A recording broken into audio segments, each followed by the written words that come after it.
these calls? I need to talk to you for a second. You just give me a minute, all right? Find Flanagan, will you? Now. Yes, sir. Yes, hi? I want the locks changed again in the morning. You want? Look, why don't you just go lie down, huh? Have you checked on James? Well, of course I've checked on James. I've checked on him every 5 minutes since we've been home. Do not patronize me. I want the locks changed again in the morning. Shh, it's okay. Just go to bed, all right? You know what? Didn't I just ask you not to treat me like a child? I'm sorry, Miss Jean. It's okay, I go home now. It's fine. Thank you very much for staying, Maria. You're welcome, no problem. Good night, Miss Jean. Good night. We'll see you tomorrow. I would like the locks changed again in the morning. And you know what? You might mention that we'd appreciate it if next time they didn't send a gang member. A gang member? Yes, yes. Well, you mean that kid in there? Yes, the guy in there with the shaved head, the pants around his ass, come on. the prison tattoo. Those are not prison tattoos. Oh, really? And he's not going to go sell our key to one of his gangbanger friends the moment he is out our door. We've had a really tough night. I think it'd be best if you just went upstairs right and now. what, wait for them to break in? I just had a gun pointed in my face. You lower your voice. And it was my fault because I knew it was going to happen. But if a white person sees two black men walking towards her and she turns and walks in the other direction, she's a racist, right? Well, I got scared and I didn't say anything, and 10 seconds later, I had a gun in my face. Now, I am telling you, your amigo in there is going to sell our key to one of his homies, and this time it'd be really fucking great if you acted like you actually gave a shit.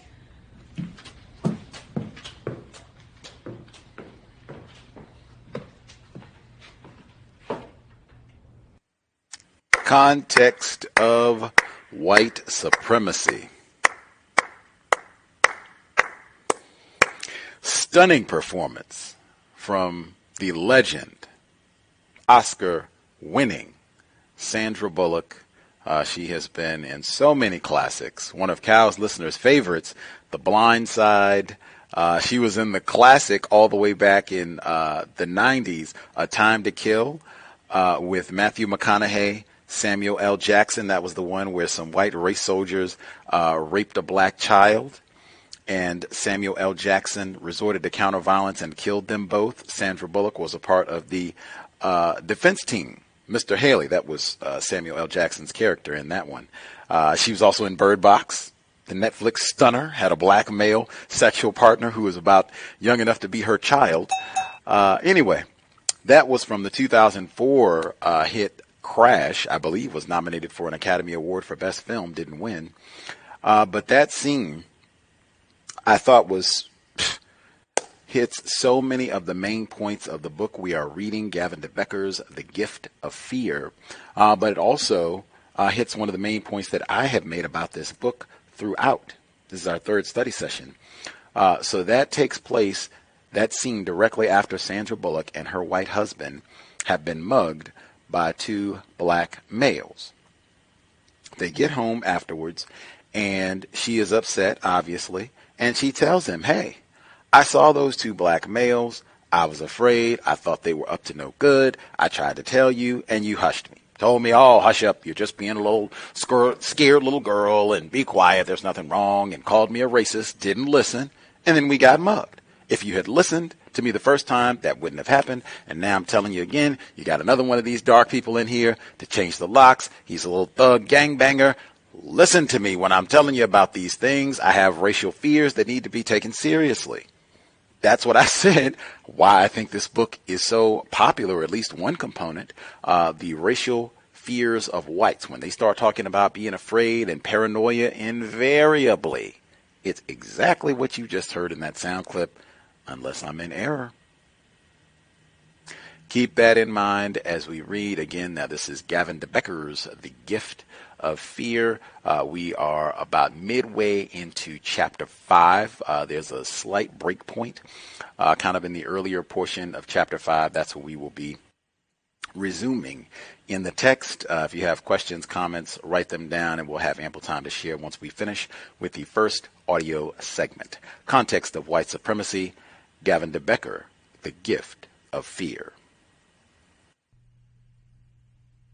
Psychologist John Monahan is a pioneer in the field of prediction who has influenced my work and life a great deal. In his beautifully written book, Predicting Violent Behavior, he begins by asking the simplest question: In which direction would this book fall if you let it go? The reader could technically state only that every other solid object he or she has let go of in the past has, eventually, fallen down rather than risen up or remained suspended. What allows for the prediction that this object, if released in the future, will also fall down is that we possess a theory, gravity, that can plausibly let us generalize from the past class of cases to the current individual case. The catch, of course, is that we understand gravity much better than we understand violence.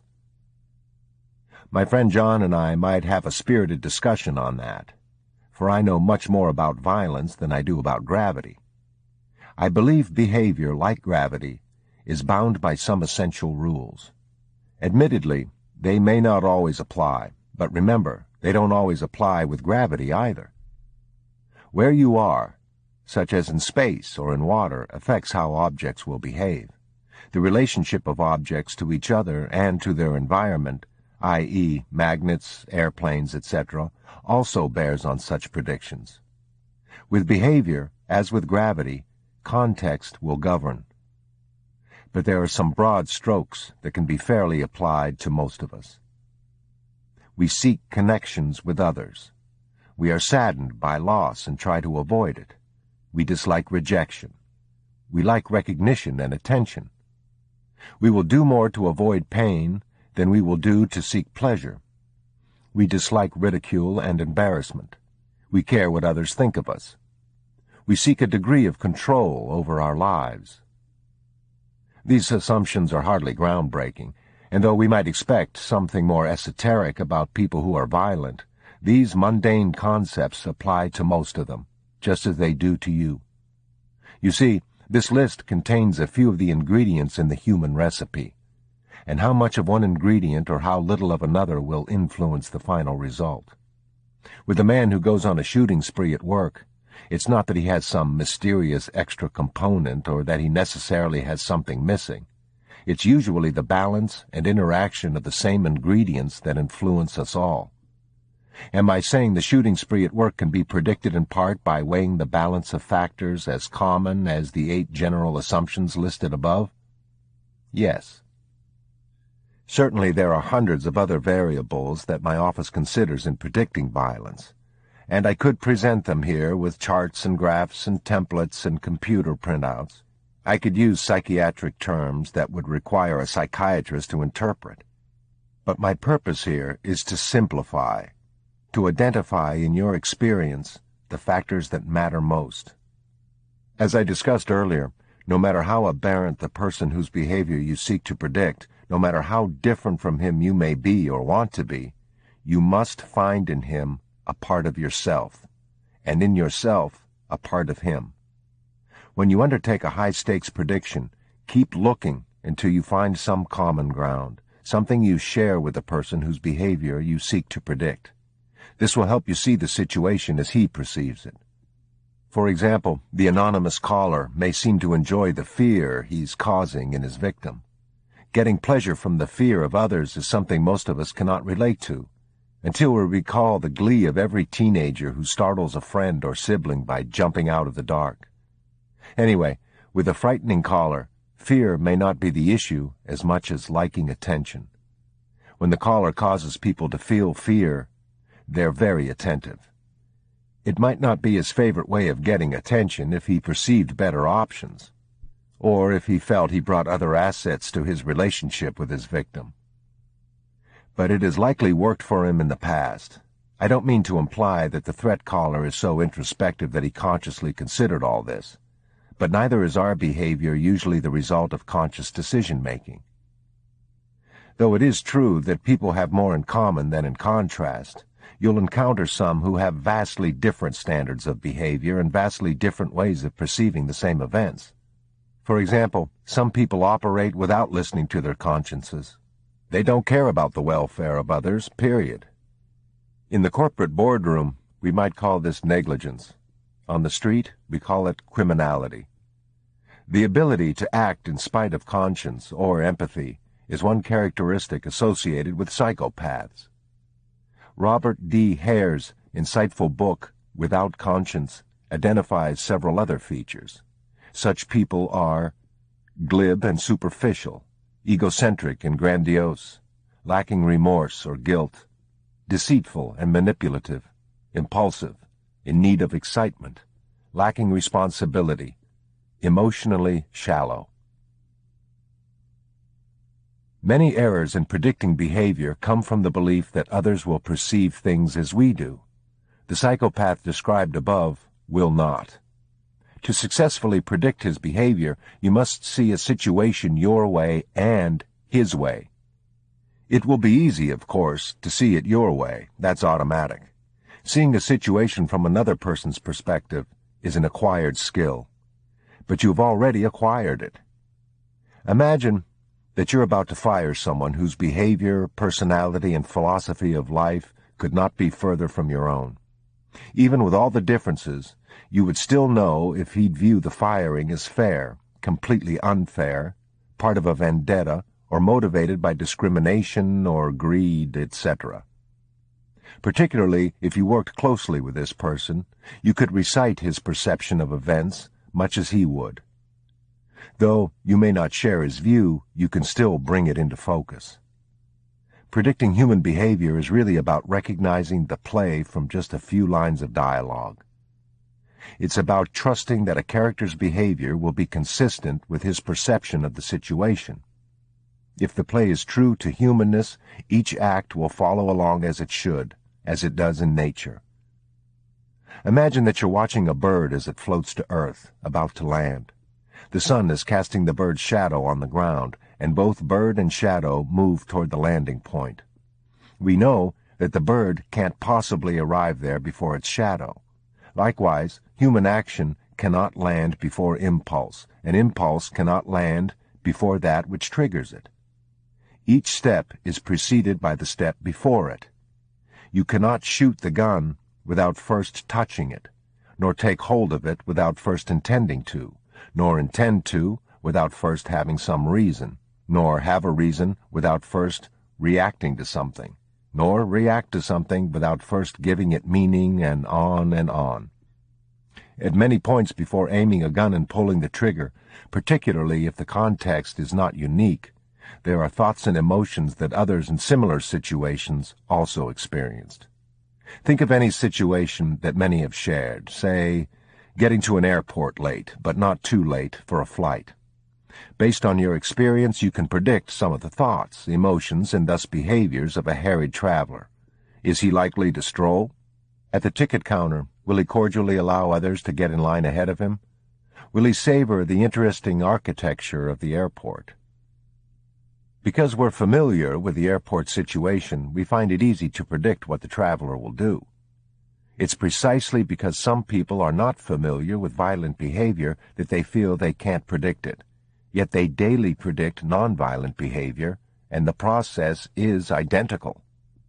In his book, Information Anxiety, Richard Saul Wurman explains that we recognize all things by the existence of their opposite. Day as distinguishable from night, failure from success, peace from war. We could add safety from hazard. When a woman is comfortable with a stranger in her home, someone delivering furniture, for example, her comfort communicates that she has already predicted that he is not dangerous to her. Her intuition asked and answered several questions in order to complete that prediction. It evaluated favorable and unfavorable aspects of his behavior. Since we're more familiar with favorable behaviors, if you list them and then simply note their opposites, you will be predicting dangerousness.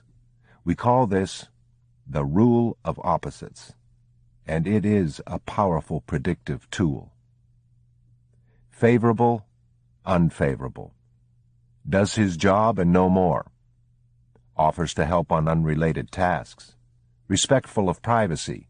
Curious, asks many questions. Stands at an appropriate distance. Stands too close. Waits to be escorted. Walks around the house freely. Keeps his comments to the job at hand. Tries to get into discussions on other topics. Makes personal comments. Mindful of the time, works quickly. no concern about time, in no hurry to leave. Doesn't care if others are home, wants to know if others are home. Doesn't care if others are expected, wants to know if others are expected.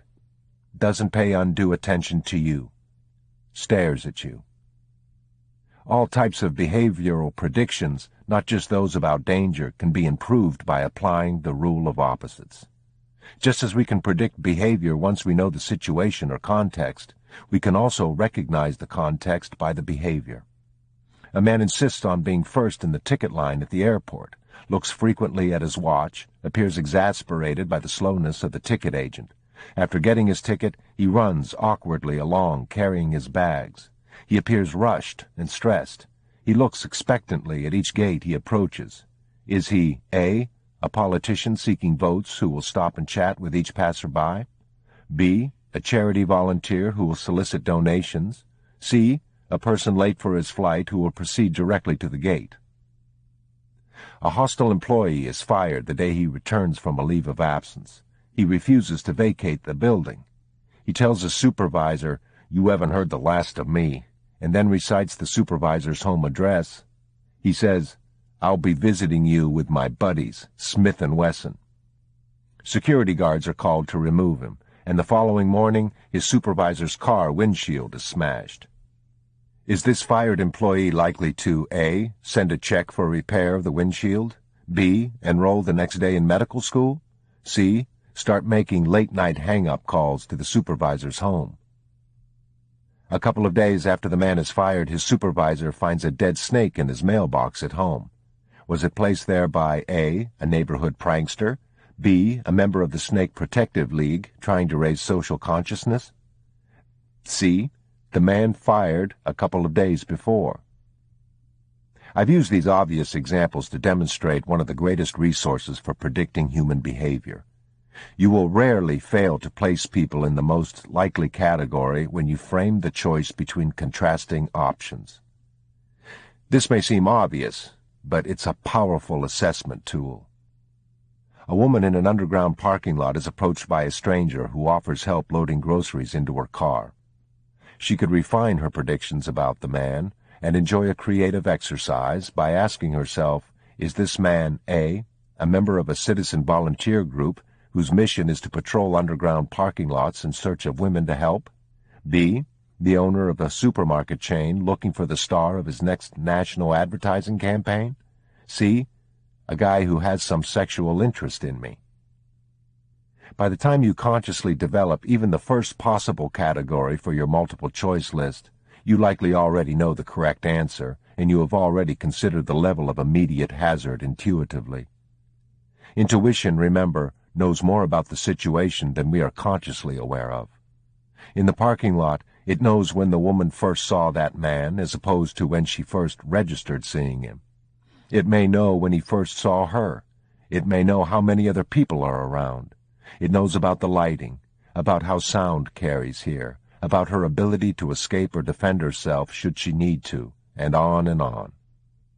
Similarly, when assessing the fired employee, intuition knows how long he held on to resentments in the past.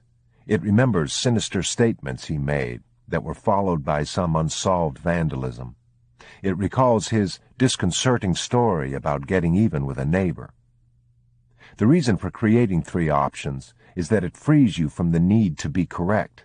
You know that at least 2 of your options will be wrong, and this freedom from judgment clears a path to intuition.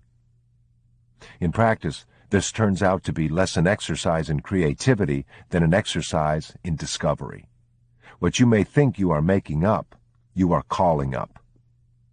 Many believe the process of creativity is one of assembling thoughts and concepts, but highly creative people will tell you that the idea, the song, the image, was in them, and their task was to get it out, a process of discovery, not design. This was said most artfully by Michelangelo when asked how he created his famous statue of David. He said, "It is easy. You just chip away the stone that doesn't look like David."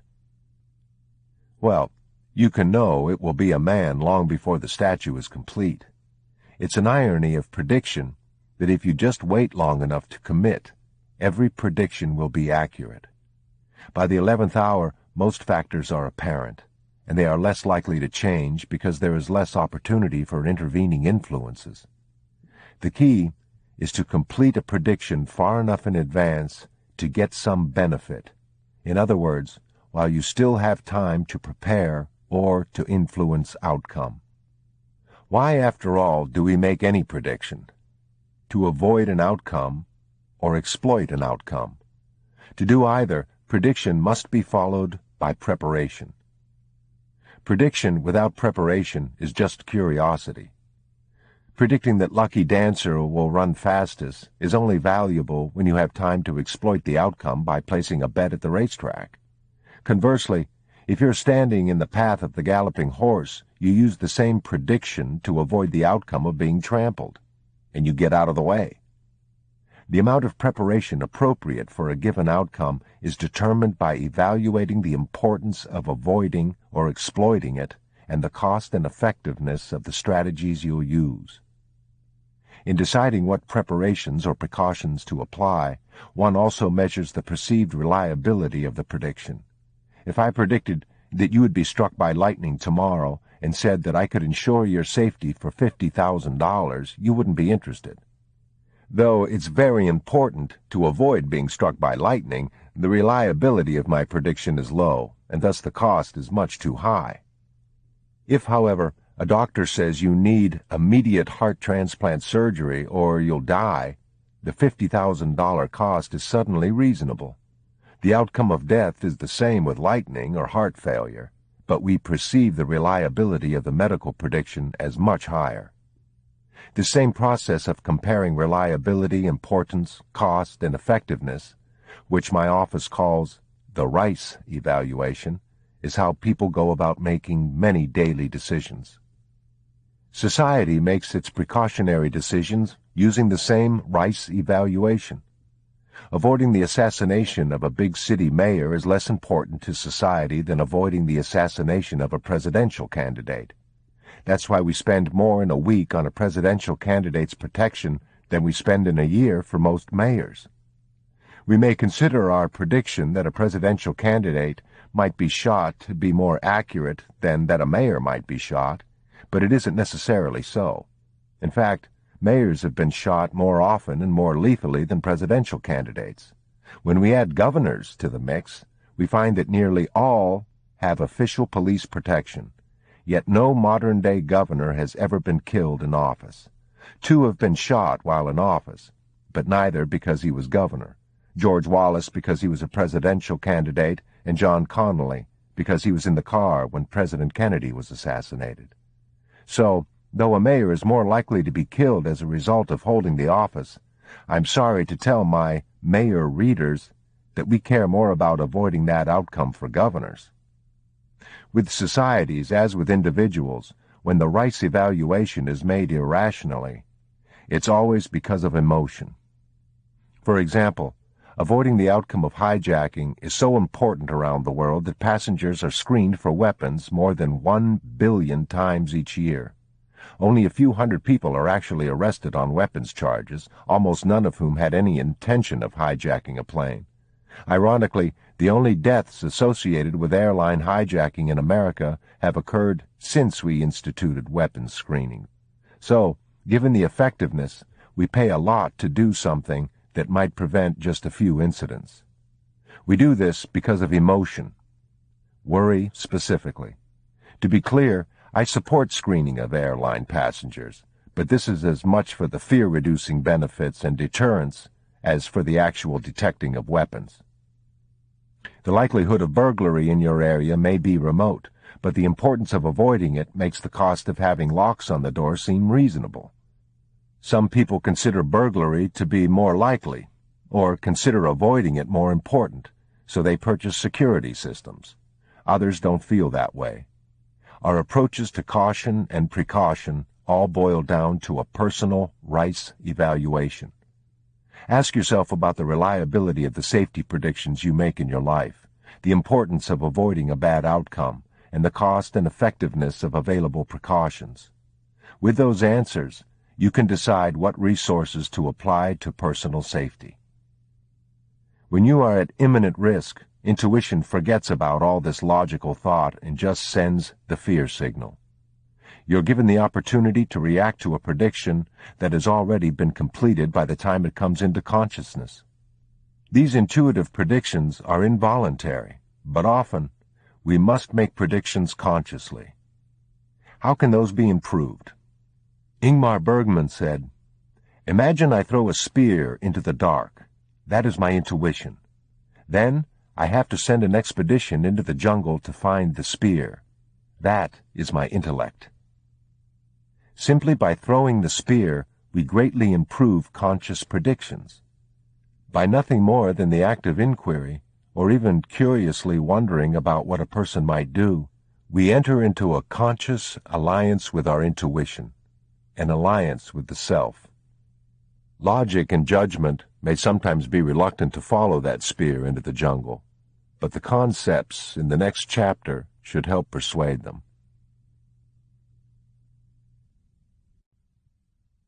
Chapter 6. High-stakes predictions. Once the principle of movement has been supplied, one thing follows on after another without interruption. Aristotle. I recall the case of a man who drove to a hotel near his home and requested a room on the highest floor.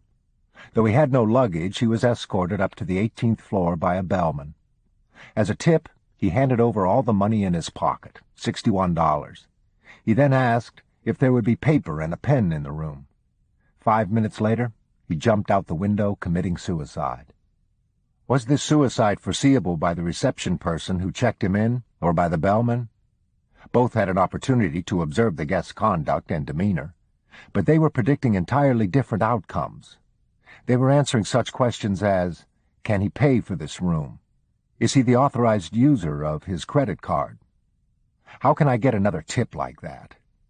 The pre-incident indicators for those predictions don't include the ones relevant to suicide, such as, why does he have no luggage? Why does a person who lives nearby check into a hotel? Why did he seek a room on a high floor? Why did he want a pen and paper? Why did he give away all the money he had? People do all these things for differing reasons, of course. The man might have lost his luggage. He might be staying in a hotel even though he lives nearby because his house is being fumigated. But then, wouldn't he have luggage? He might be staying in a hotel because he just had an argument with his wife and ran out too quickly to gather any belongings. He might have requested a room on a high floor for the view, and he might have asked about pen and paper to write a note to someone, his wife. He might have given all his money as a tip because he's generous. A question that could give meaning to his other behavior is, does he appear depressed? But that's not an issue on the minds of hotel staff. While I'm sure some lawyer could make a case for the hotel's liability, the real point is that to consciously predict something, one must know what outcome is being predicted, or see enough pre-incident indicators to bring that possible outcome into consciousness. Here, some Zen wisdom applies. Knowing the question is the first step toward knowing the answer. The language of prediction. If you were surrounded by a pack of unfamiliar dogs that caused you fear, you could have no better companion than Jim Canino. He's an expert in canine behavior who has worked with hundreds of dogs that people considered vicious or unpredictable. Though you and Jim could observe the same actions by a dog, he'd be more likely to recognize the significance of those actions and more likely to accurately predict the dog's behavior. That's because he knows the dog's predictive language. For example, you may believe that a dog that is barking at you is likely to bite you, but Jim knows that barking is simply a call to other dogs. Growling is the signal to respect. In the predictive language of dogs, the growl means, nobody's coming, and I have to handle this on my own. When someone speaks to you in a language you don't understand, though you hear the sounds clearly, they carry limited meaning. For instance, look at the following paragraph. Fleeming, Robert Doe, B-Ward, CCR, L. John,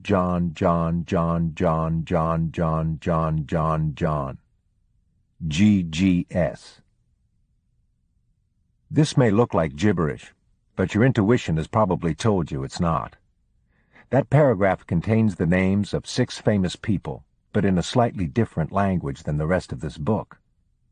Fleming is Ian Fleming. E-in Fleming.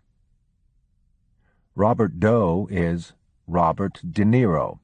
Robert D. Niro. B-Ward is Warren Beatty. War in B-D.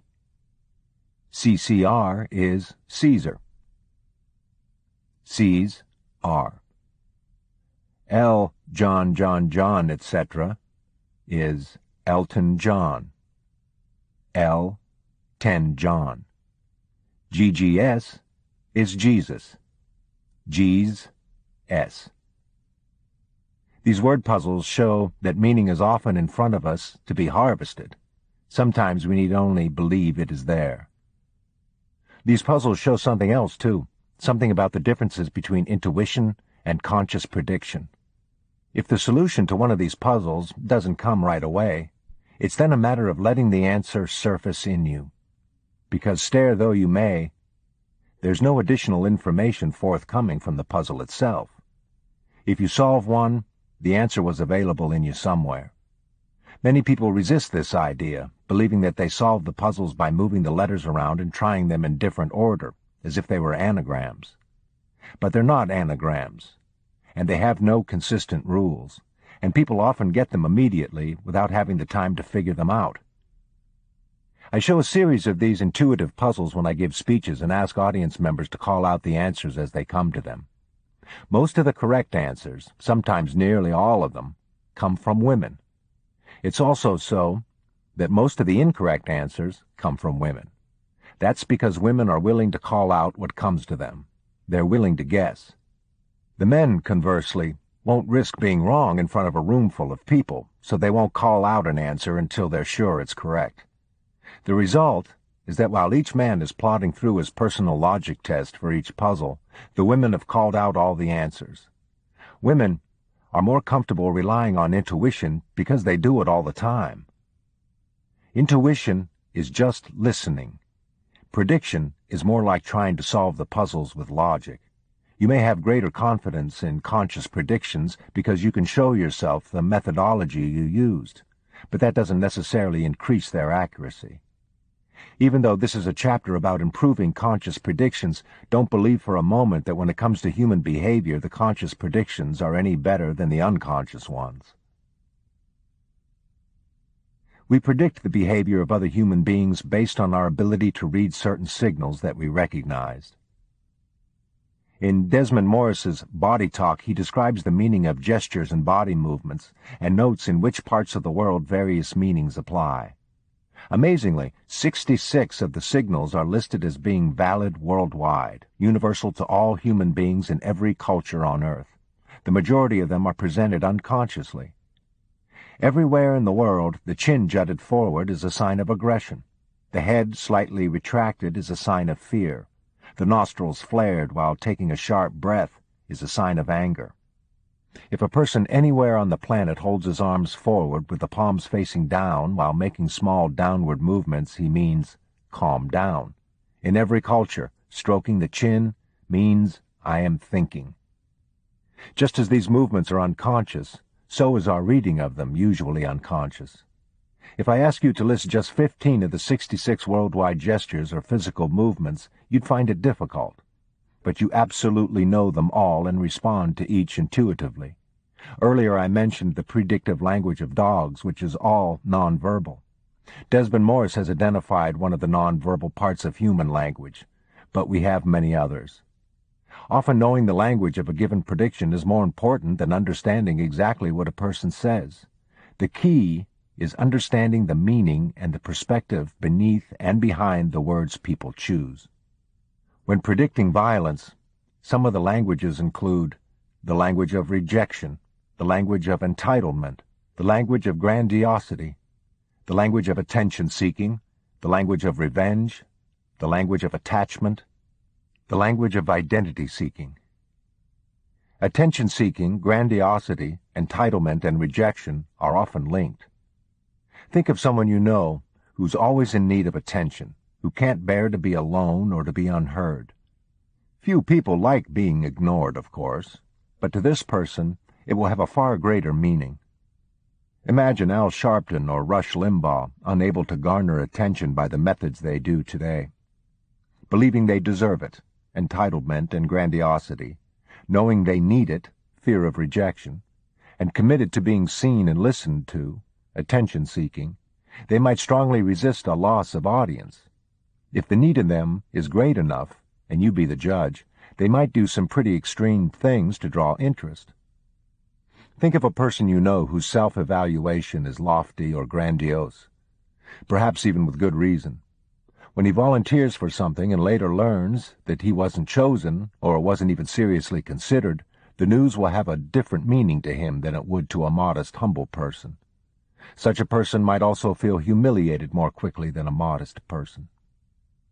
In each prediction about violence, we must ask what the context, stimuli, and developments might mean to the person involved, not just what they mean to us.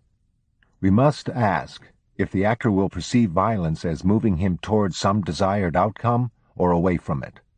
The conscious or unconscious decision to use violence, or to do most anything, involves many mental and emotional processes. But they usually boil down to how a person perceives four fairly simple issues: justification, alternatives, consequences, and ability. My office abbreviates these elements as JACA, and an evaluation of them helps predict violence.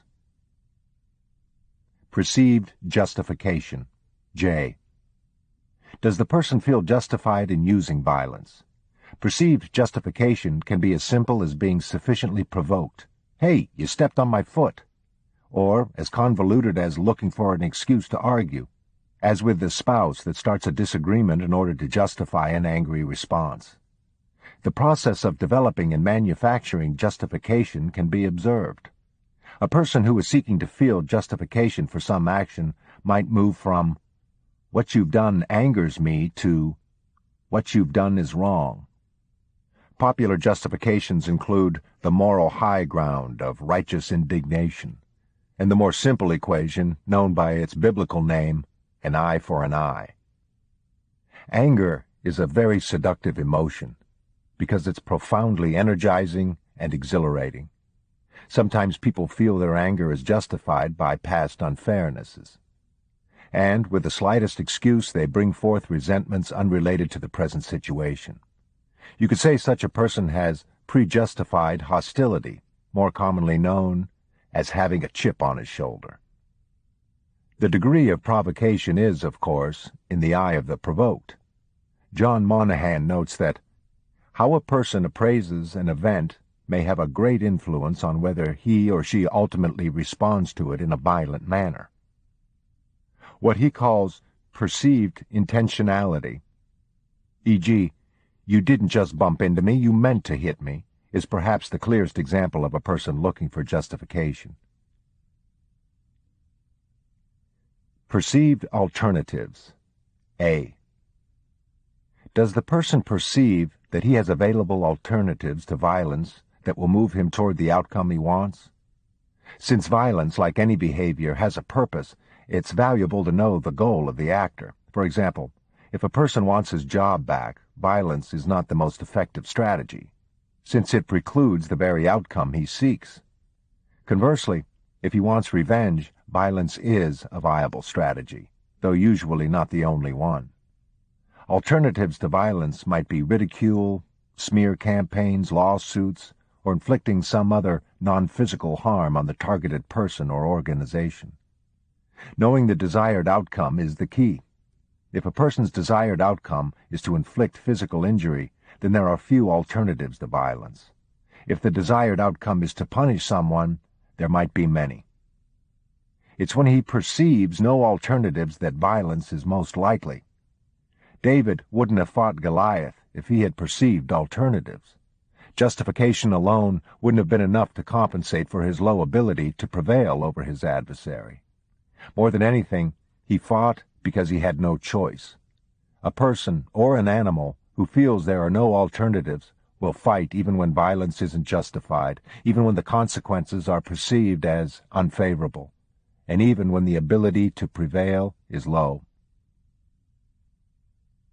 Perceived consequences. C. How does the person view the consequences associated with using violence? Before resorting to force, people weigh the likely consequences, even if unconsciously or very quickly. Consequences might be intolerable, such as for a person whose identity and self-image would be too damaged if he used violence. Context can change that, as with the person who is normally passive but becomes violent in a crowd or mob. Violence can be made tolerable by the support or encouragement of others.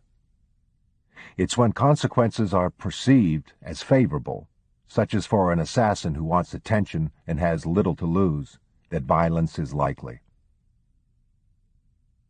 Perceived ability. A. Does the person believe he can successfully deliver the blows or bullet or bomb? People who have successfully used violence in the past have a higher appraisal of their ability to prevail using violence again. People with weapons or other advantages perceive, often correctly, a high ability to use violence. To see the C.O.W.S elements in practice on a large scale, look at world conflict. The Palestinians have the goal of reclaiming and protecting their land rights. Some also have the goal of avenging past wrongs and punishing the Israelis. In either case, those who bring violence to the issue feel justified in doing so. They perceive no alternatives that will move them toward their goals as effectively as violence. They view the consequences of violence as favorable: pressure on the Israelis, world attention to their plight, vengeance for past suffering, etc. They perceive a high ability to deliver violence, by now with good reason. To predict whether the Palestinians will continue to use violence, we must, at least for the purposes of evaluation, see the issues their way. The importance of seeing things from the perspective of the person whose behavior you are predicting cannot be overstated. A recent 60 Minutes show gave a good example of most people's reluctance to do that. It profiled the mastermind terrorist known as the Engineer, a man who helped kamikaze martyrs strap explosives to their chests. His agents became walking bombs, carrying death into populated areas. Interviewer Steve Croft asked one of the Engineer's terrorist followers to describe the man who could do such terrible things. The answer? He's a very normal person, just like all of us. Croft took exception. You said that he's just like all the rest of us. I would say that no one would consider you and him normal. The terrorist replied, I believe your statement is incorrect. There are thousands and thousands in our country that believe what we believe, and not only our country, in the rest of the Arab world, and even in your country. The terrorist was right. C.O.W.S elements can be observed in governments just as with individuals. When America is preparing to go to war, justification is first. Evil empire, mad dictator, international outlaw, protect our interests, cannot just stand by and watch, etc.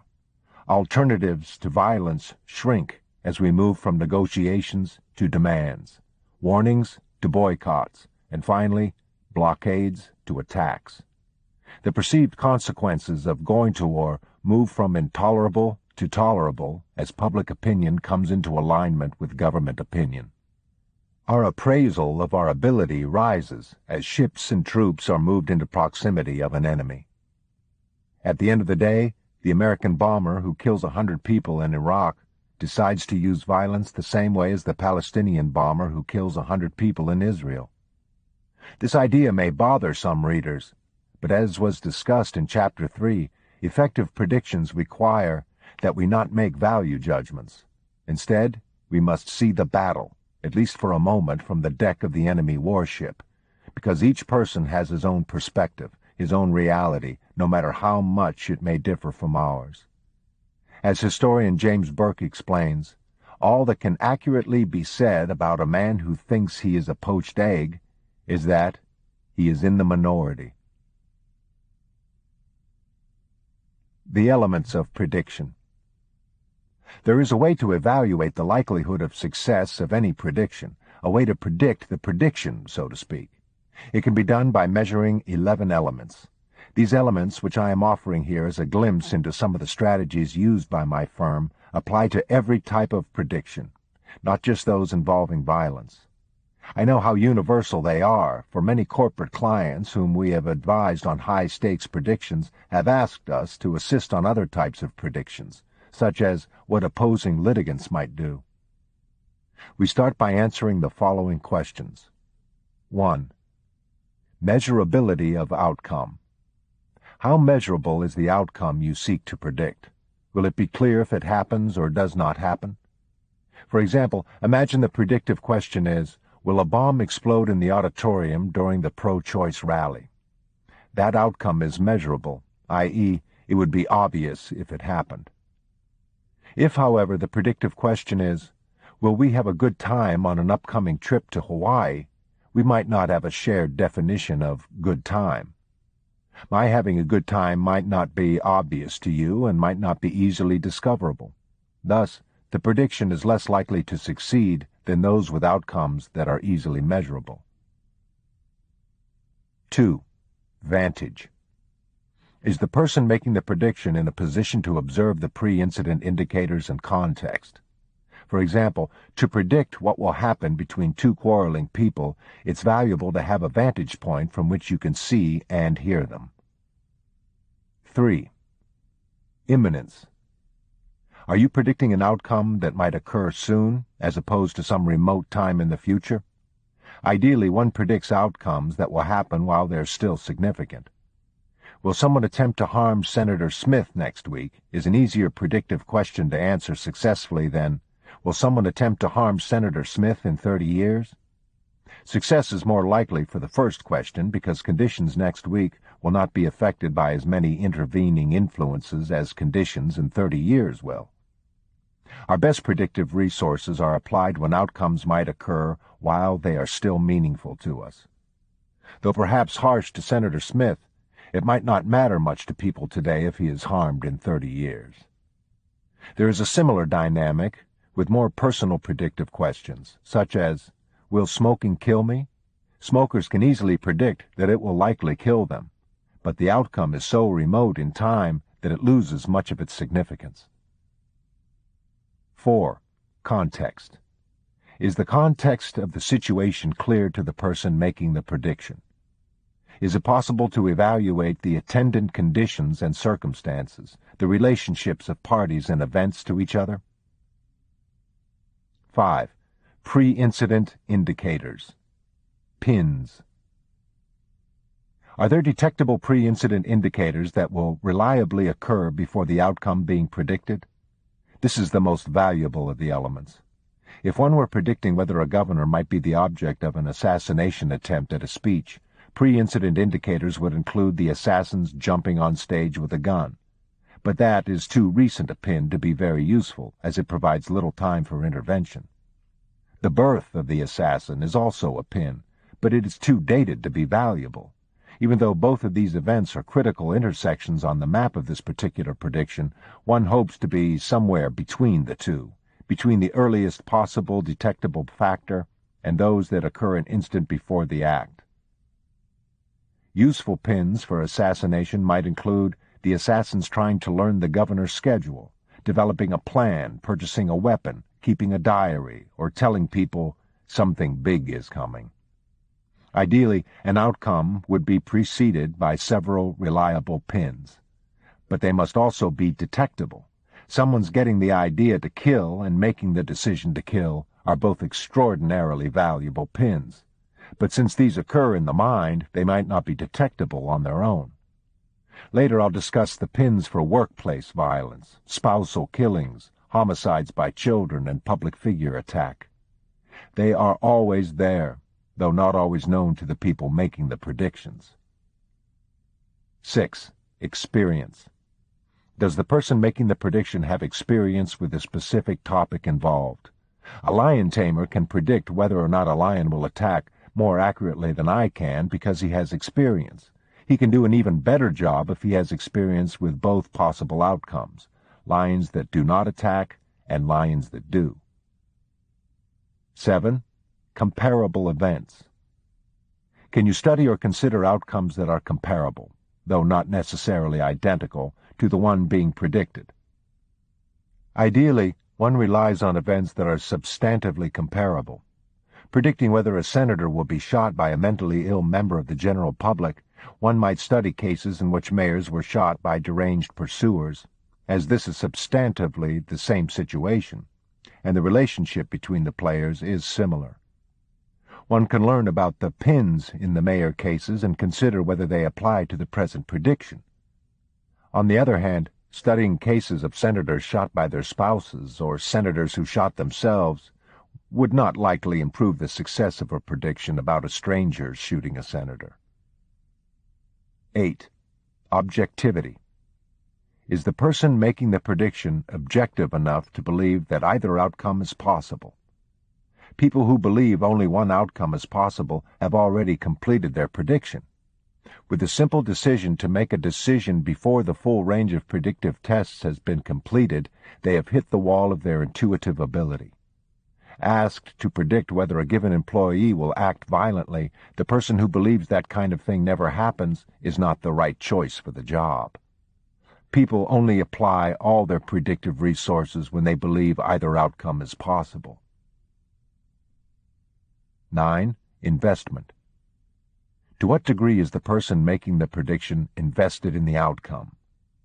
Simply put, how much does he or she care about avoiding or exploiting the outcome?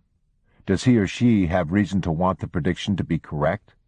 If I ask you right now to predict whether I will oversleep tomorrow, you won't bring your best predictive resources to the question because you don't care. If, however, you're relying on me to pick you up at the airport early tomorrow morning, your prediction will be far better. 10. Replicability. Is it practical to test the exact issue being predicted by trying it first elsewhere? Asked to predict if water in a pot will boil when heated, you need not heat this water to improve the prediction. You can test the issue, replicate it exactly by heating other water first. It is a low-cost experiment for a low-stakes prediction. While replicability is the cornerstone of most scientific predictions, it is nearly useless in high-stakes predictions of human behavior. I can't test whether an angry employee will shoot a supervisor by giving him a gun and watching him at work. 11. Knowledge. Does the person making the prediction have accurate knowledge about the topic? Unless it's relevant and accurate, knowledge can be the sinking ship the fool insists is seaworthy, because knowledge often masquerades as wisdom. If a corporate executive has knowledge that most perpetrators of workplace violence are white males between 35 and 50 years old, he might ignore someone's bizarre behavior because the employee does not fit the profile. In my firm, we use a predictive instrument that assigns point values to each of these 11 elements. The most advanced concept of prediction has to do with deciding just when it is that a thing starts to happen. The prediction of earthquakes gives us an extreme example. There are, contrary to popular belief, reliable pre-incident indicators for earthquakes. The problem is that the pins might be 10,000 years long, and for this reason, earthquakes remain, in human terms, unpredictable. In geological terms, however, it's fair to say that the next earthquake in Los Angeles has already started. In geology, calling something a catastrophe means only that the event occurs in a time period short enough to be meaningful to man. The Earth's moving is not the issue, because the ground you are on right now is moving. The suddenness is the issue. In predicting violence, a pre-incident indicator that takes a long time begs the question of whether we need to wait until something becomes a catastrophe versus trying to detect it at a midway mark. Does an assassination attempt begin when the gun is fired at the victim, or when it's drawn, or when it's carried into the arena, or when it's loaded, or when it's purchased, or when assassination is first thought of? Prediction moves from a science to an art when you realize that pre-incident indicators are actually part of the incident. When you apply this concept to human beings, you can see that behavior is like a chain. Too often, we look at just the individual links. When we ask why a man committed suicide, someone might say, he was despondent over major financial losses, as if this could possibly explain it. Many people are despondent over financial losses and don't kill themselves. Though we want to believe that violence is a matter of cause and effect, it's actually a process, a chain in which the violent outcome is only one link. If you were predicting what a friend of yours might do if he lost his job, you wouldn't say, "Oh, he'll commit suicide," unless there were many other pins of suicide present. You'd see the loss of his job as a single link, not the whole chain. The process of suicide starts way before the act of suicide. The same is true for homicide. Though we might try to explain a murder using simple cause and effect logic, e.g., he learned his wife was having an affair, so he killed her. It doesn't aid prediction to think this way.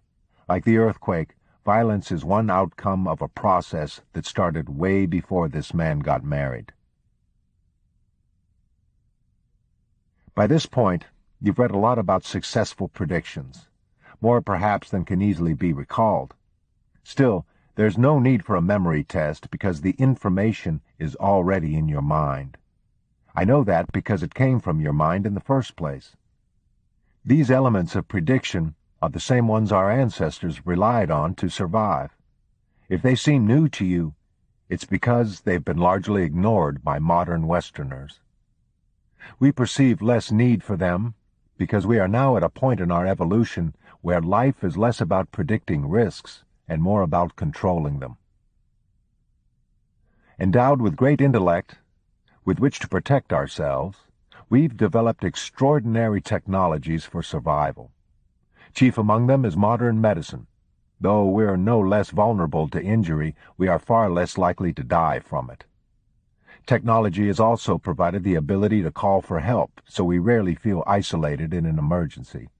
We also have rapid transportation that can rush us to medical care, or rush it to us. Even with all this, we have more fear today than ever before, and most of it is fear of each other. To be as free from it as possible, we need to recapture our inherent predictive skills. In the following chapters, the elements of prediction and intuition that I've discussed will come together in practice. You'll see that just as hearing intuition is no more than reading the signals we give ourselves, predicting human behavior is no more than reading the signals others give us. Context of White Supremacy. First audio segment, Gavin de Becker's The Gift of Fear. The second audio segment will pick up at the beginning of Chapter 6. Beginning of Chapter 6, which is titled, Chapter 7, Chapter 7, Promises to Kill. If you have thoughts to share, questions, if something doesn't make sense, you have any other commentary, the number is 605-313-5164. The code 564-943#. Press star 61 if you would like to participate.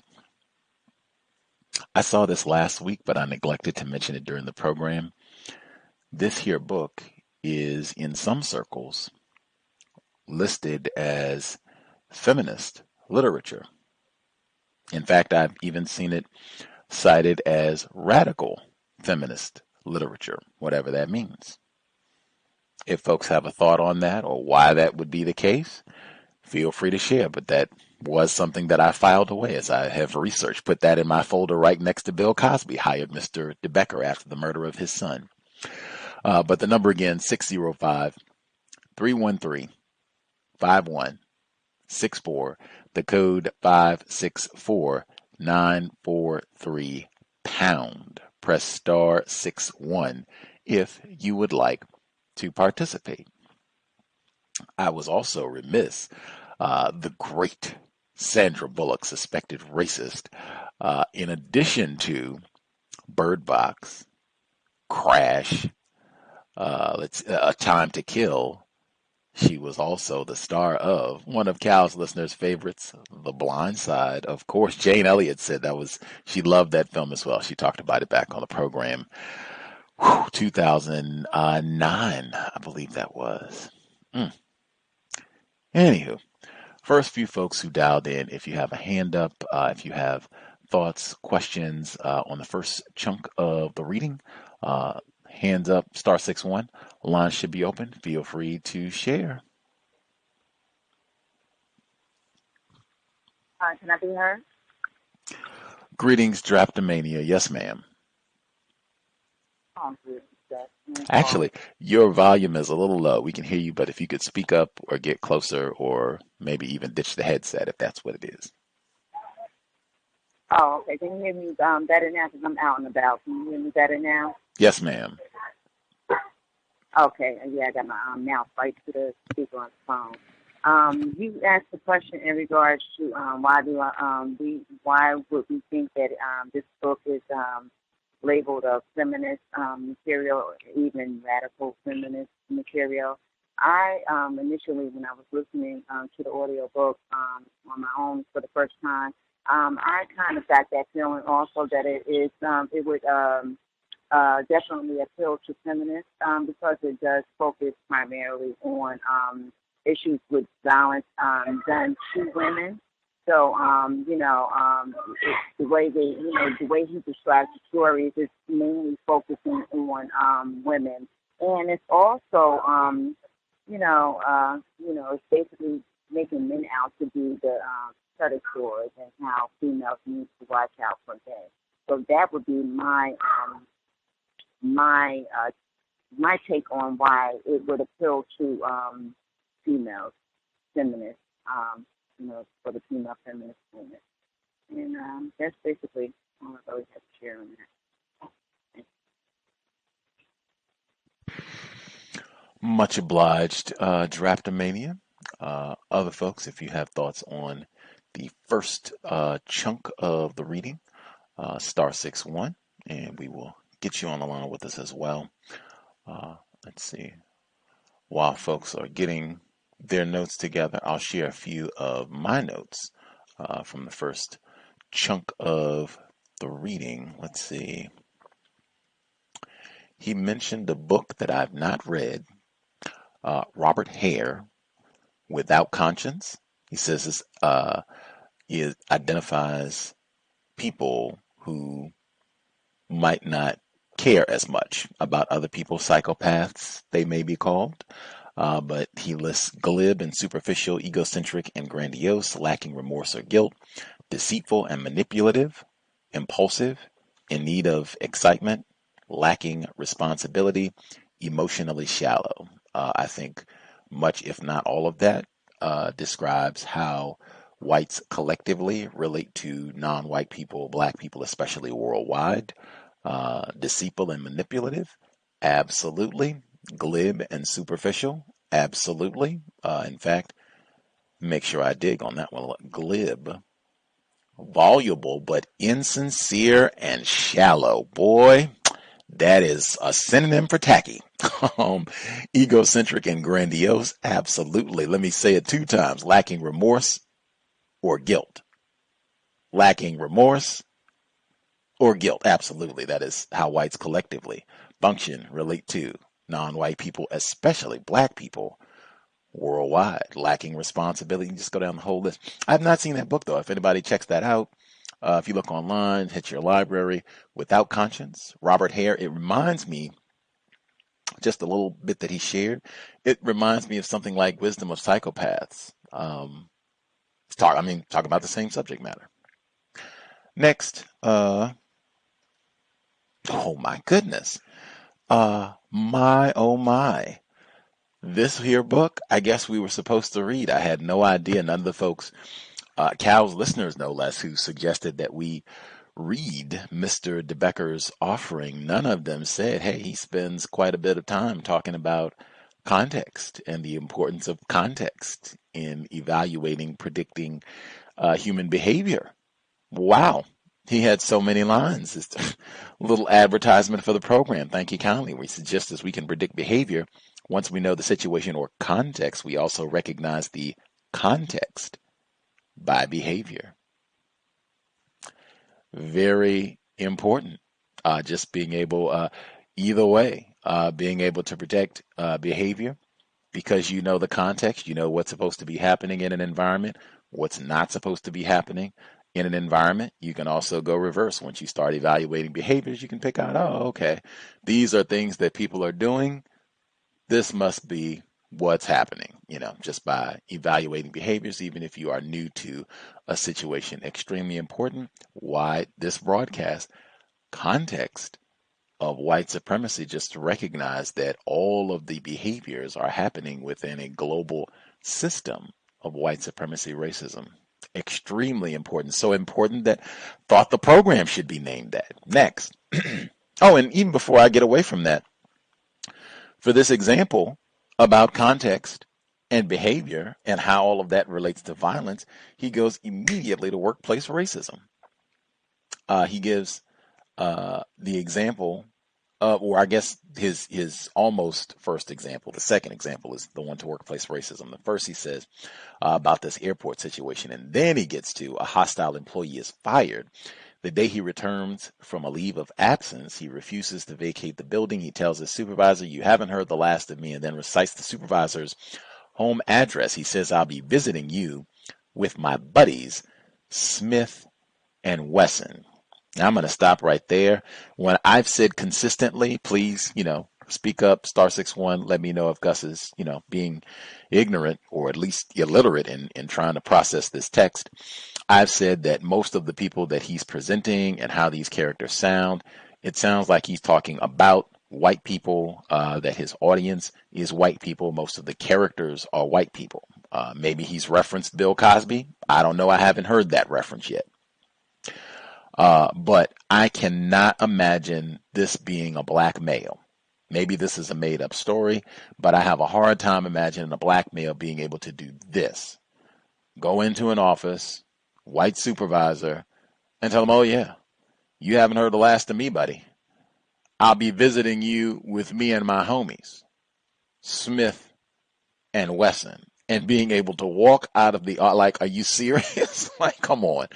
They lock black people up for stealing paper clips. I cannot imagine a black person, male, female, even a kindergartner, being able to carry out such conduct and not having like a SWAT team, ATF, ICE, Homeland Security on his doorstep, on his grandmother's doorstep, before he could even get out of the building.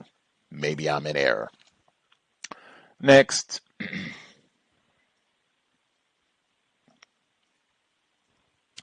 Oh man, I took more notes on chapter 6, although I do think in terms of just being mindful of, because that's something that we talk about on a regular basis, whether it's workplace racism or any situation within this system, just being mindful, being alert of things that are happening around you.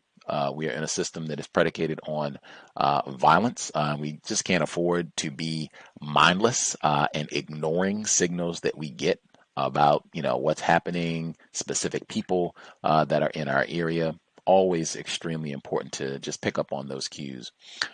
Yeah,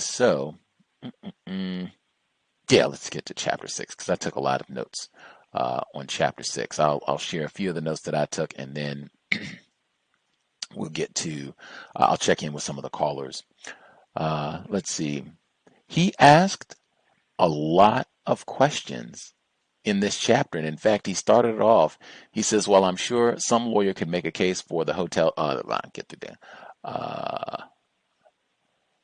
Zen wisdom applies. Knowing the question is the first step toward knowing the answer. And he writes out like a lot of questions that you can be asking yourself in different situations in this chapter. And a big part of counter racism is asking questions. He gives all these kind of strange word puzzles, and I've talked about that before. White people are very skilled with words, and it seems like they spend a lot of time with word games, anagrams, where you move the letters around to form new words, boggle, Scrabble, those type of things, where they're sharpening their weapons, their tools, words.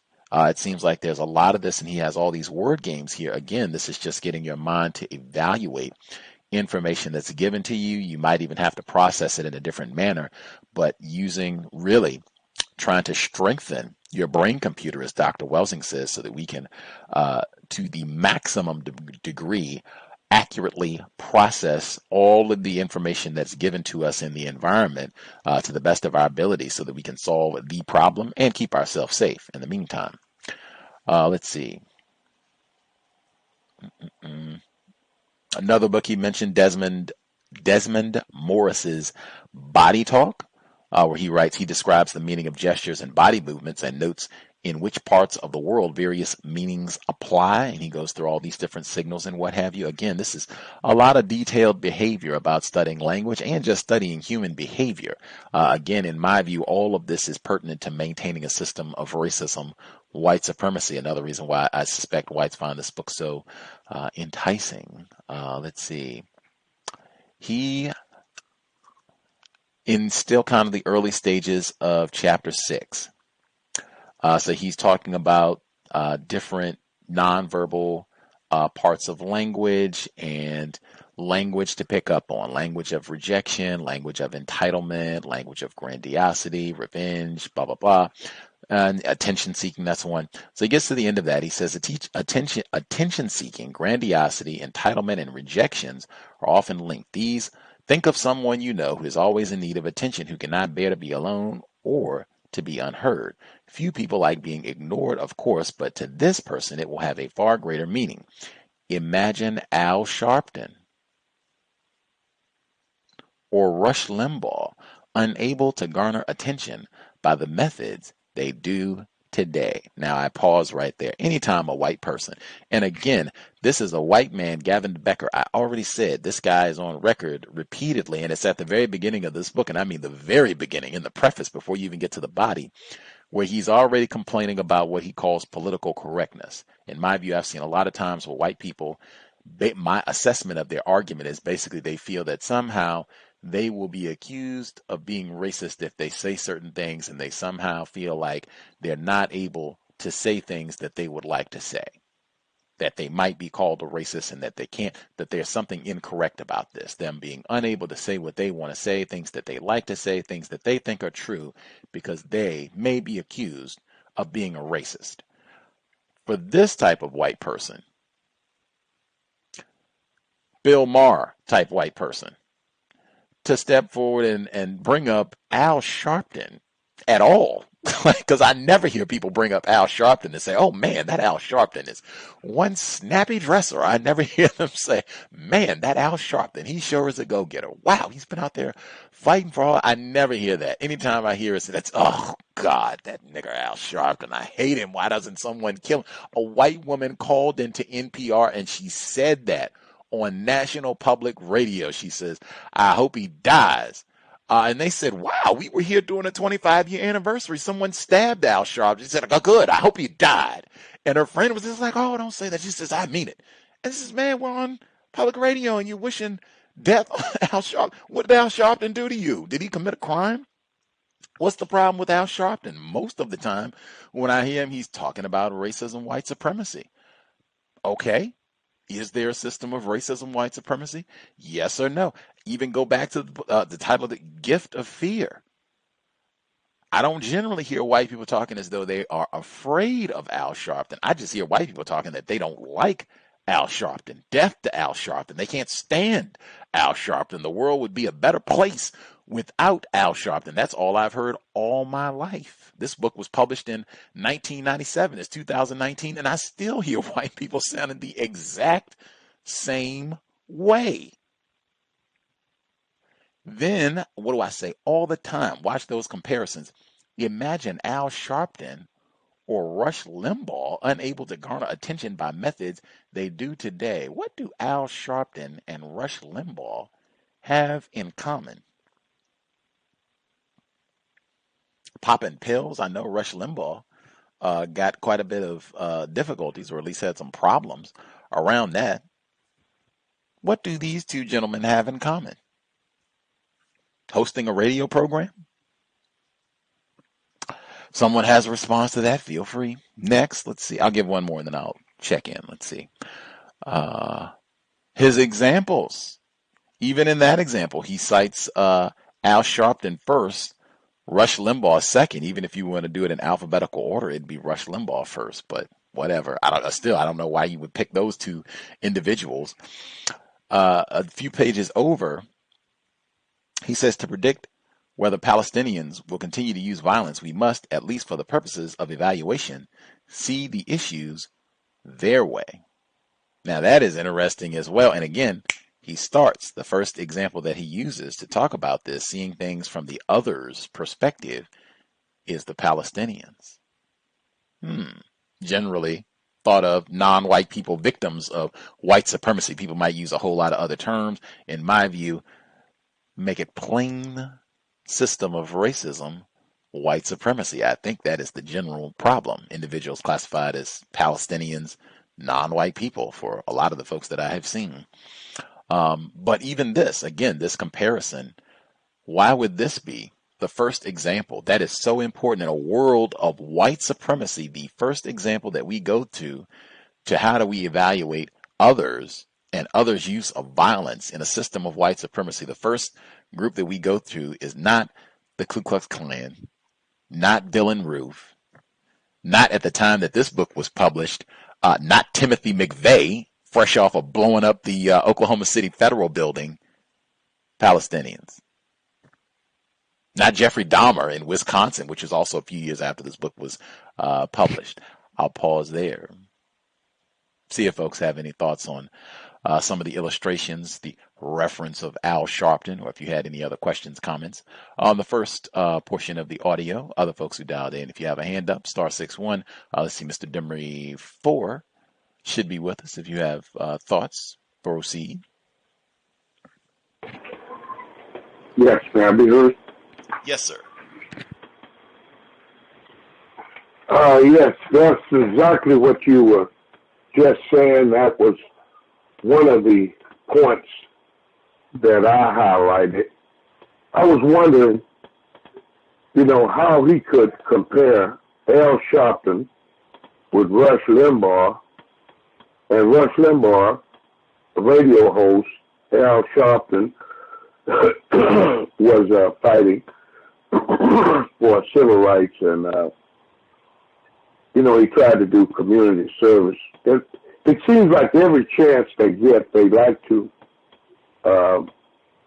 sound off on Al Sharpton like he's a sounding board, and I think all of them on board with that. They despise him for some reason, but I started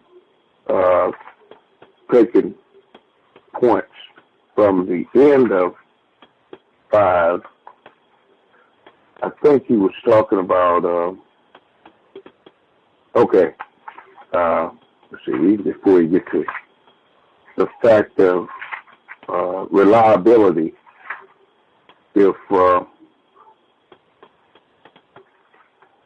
If someone told you that you'd be struck by lightning and they wanted $50,000, you'd have a problem with that. But if they told you you needed heart surgery, then the $50,000 cost is suddenly reasonable.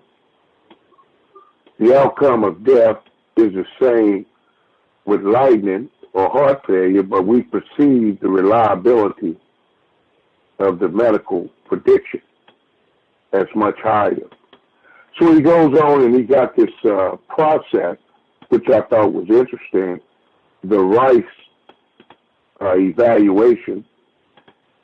And he says that society itself makes this precautionary decisions using this same rights evaluation.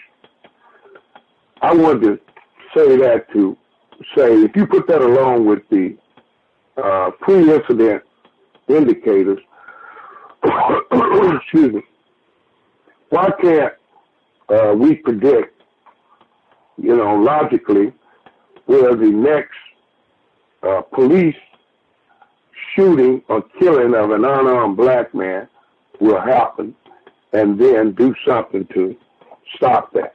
So if they have all this technology, they even know with high probability where the next one is probably going to happen. But just like he did that order of preference with the president versus the mayor, they just don't see any priority on predicting where the next unarmed black person will be killed.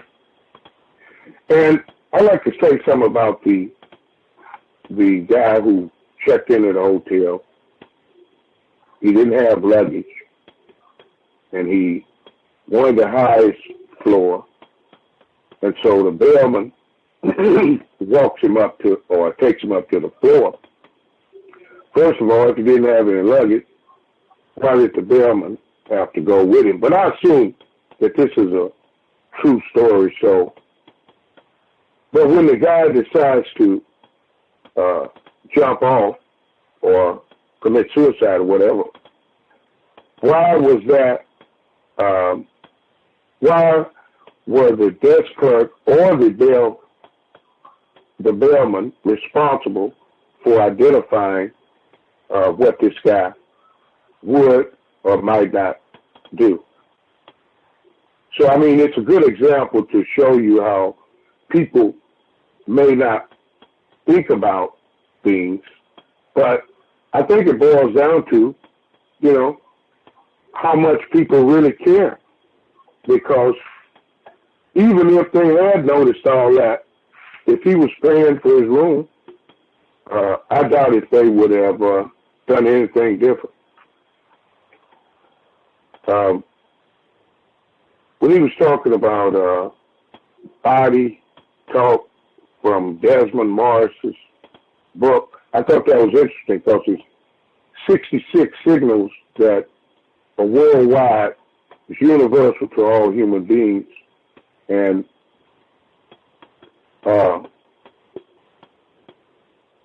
if this is true, then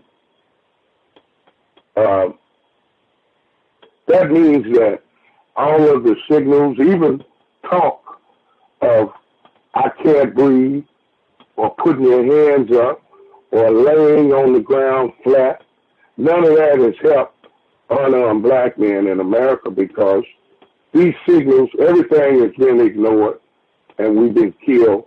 It doesn't matter what position you're in. You could be in your own home, on your front porch. It's just, it's ridiculous. One guy was a real estate agent showing prospective buyer a home, and so white people called police on him. They arrested both the excuse me for laughing, but the prospective buyer and the real estate agent, who was a black man, and supposedly they gave him $150,000, hush money, I guess, to keep that quiet. But that was in the news. I posted that on the group. But one last thing is, I want to say, about, one last one.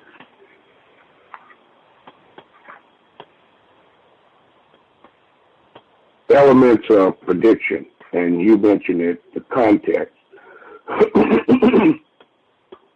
So, in the context of the situation, clear to the person making the prediction. Is it possible to evaluate the attendant's condition and circumstance, the relationship of the parties and the events to each other? Keeping everything in context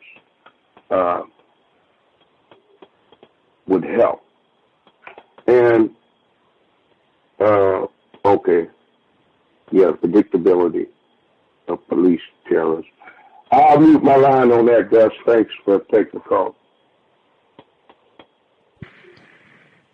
Much obliged, Mr. Demery, for retired firefighter. If you had commentary, line should be open, sir. Greetings, Gus. Greetings, everyone. I didn't get a chance to report that much last week, but I would just say to one of the questions that I can recall being asked, I think the book is for white females. I would say the age range would probably be from early teens to 104. As far as white females, Miss Winfrey's program, in my opinion, has been that's probably how her program makes as much attention that it does, because it supports that idea of things that are in great interest of primarily white females. Not totally, but it has a large attention to white women. And this book is also, matter of fact, even so, in the beginning of the book, I believe he mentions her name, and he mentions Miss Winfrey's. I think I forgot how she labeled. What's the writer's name that just passed a couple of years ago? Maya Angelou. He mentions her in the book, so I'm pretty sure any book that mentions Maya Angelou that Oprah Winfrey is going to at least examine, let alone approve of. And with some of the things that I hear in the book, he's also interested in making great profit from the book also. That may have something to do with the false attempt to equate Mr. Sharpton with Russ. I forgot his last name.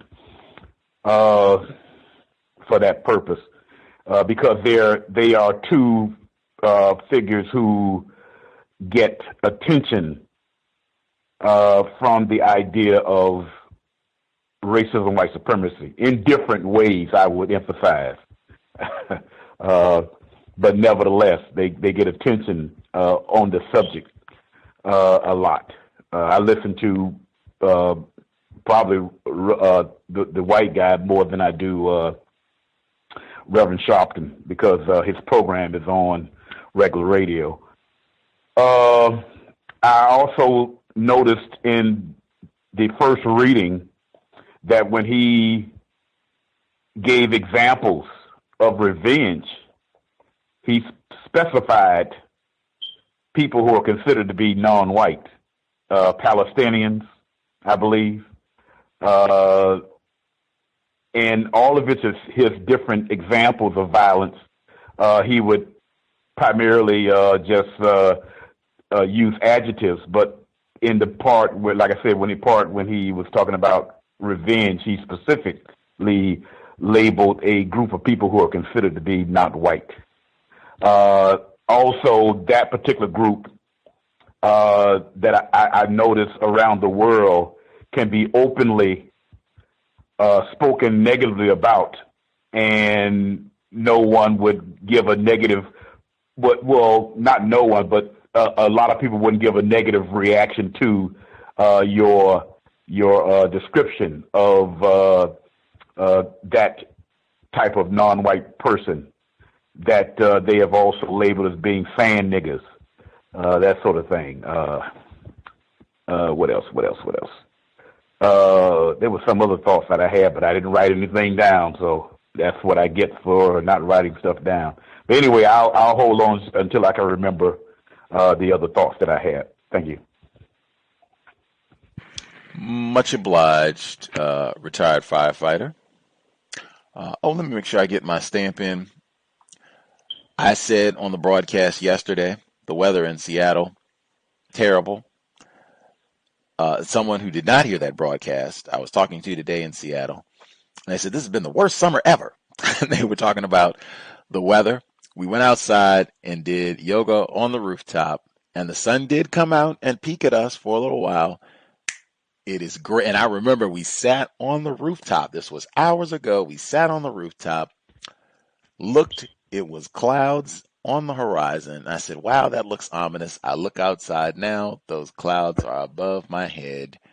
It is raining. Again, as I said the other day, it generally doesn't rain a whole lot in the summer in Seattle. It has rained basically all week long. Wow. Other folks, the number again, 605-313-5164. The code 564943#. Press star 61. If you have other thoughts on the book, I will get to some of my other notes. And then we'll check in again. Let's see. He says, I talk about this on the compensatory call-in weekly. He says, at the end of the day, the American bomber who kills 100 people in Iraq decides to use violence the same way as the Palestinian bomber who kills 100 people in Israel. I thought that was an interesting comparison as well. I would encourage folks to think about that. I would also cite this as an example. Dr. Kevorkian, he was talking about Black Mirror, the television series. And he said that this series frequently talks about racism or presents series, segments, episodes that are about white supremacy racism, although it's trying not to be, right? And he meant they would have a black character cast in a role who is, if they had a white person cast in this role, it would be flagrant, like, oh, wow, they're doing something racist. But since it's a black person doing it, they might be saying things that might be considered racist or what have you, but since it's a black person, not racist. This text, we have read 6 chapters, and there hasn't been a single mention of white supremacy racism. He hasn't used the term racism. If I'm in error, somebody, please immediately start up and, hey, Gus, get it right, man. You're not reading the book. But I have not heard the word racism, race, white supremacy, none of the synonyms incorporated in the text thus far. However, there was a reference to O.J. Simpson, and now we got a mention of Al Sharpton. And I would even say Rush Limbaugh, because he often talks about white supremacy racism too. Maybe that's what they got in common. But now we got at least 3 references that, in my view, it's related to racism, white supremacy, but he's not talking about it directly. And that's even 4 with the Palestinians, because that's white supremacy racism too. So that's 4 different situations that directly relate to white supremacy racism, where anyone who, if you're informed about racism, like you already know, like, oh yeah, the nigger problem, that nigger Al Sharpton, that nigger O.J. Simpson. But he's not said any of that. Whites are extraordinary at this. And that, again, I think is a part of the appeal of this book. They're talking about racism. It's right there, although it's not being referenced directly. And again, he's complaining about political correctness. We haven't even got to that. Maybe he doesn't get to it more directly in the book, but we're early. Let's see.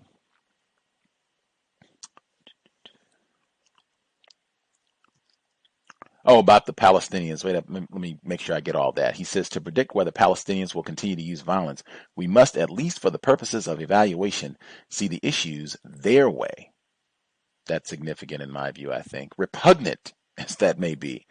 The importance of seeing things from the perspective of the person whose behavior you are predicting cannot be overstated. A recent 60 Minutes show gave a good example of most people's reluctance to do that. It profiled the mastermind terrorist known as the Engineer, a man who helped kamikaze martyrs strap explosives to their chests. His agents became walking bombs carrying death into populated areas. Interviewer Steve Croft asked one of the Engineer's terrorist followers to describe the man who could do such terrible things. The answer: he's a very normal person, just like all of us. Kamikazes, that is a World War II reference to non-white aircraft flyers who would fly their planes into Allied targets, U.S. forces. That This is 1940s. Mr. Fuller probably gives some great lectures on kamikazes in World War II history. But that would be another racial reference. I mean, let me double tap. Let's see what pull up. So kamikaze definition, bang. World War II, a Japanese aircraft loaded with explosives and making a deliberate suicidal crash on the enemy target. So that's a racial reference. And World War II, particularly the Japanese involvement, that is all white supremacy racism. That was the whole reason for Pearl Harbor and their involvement. And again, Neely Fuller Jr. can give some extraordinary lectures on why that is exactly true, as well as their whole books written about that. So that's 5 references that are directly about white supremacy racism, even though he's not saying it.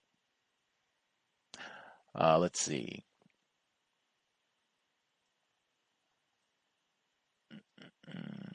Next.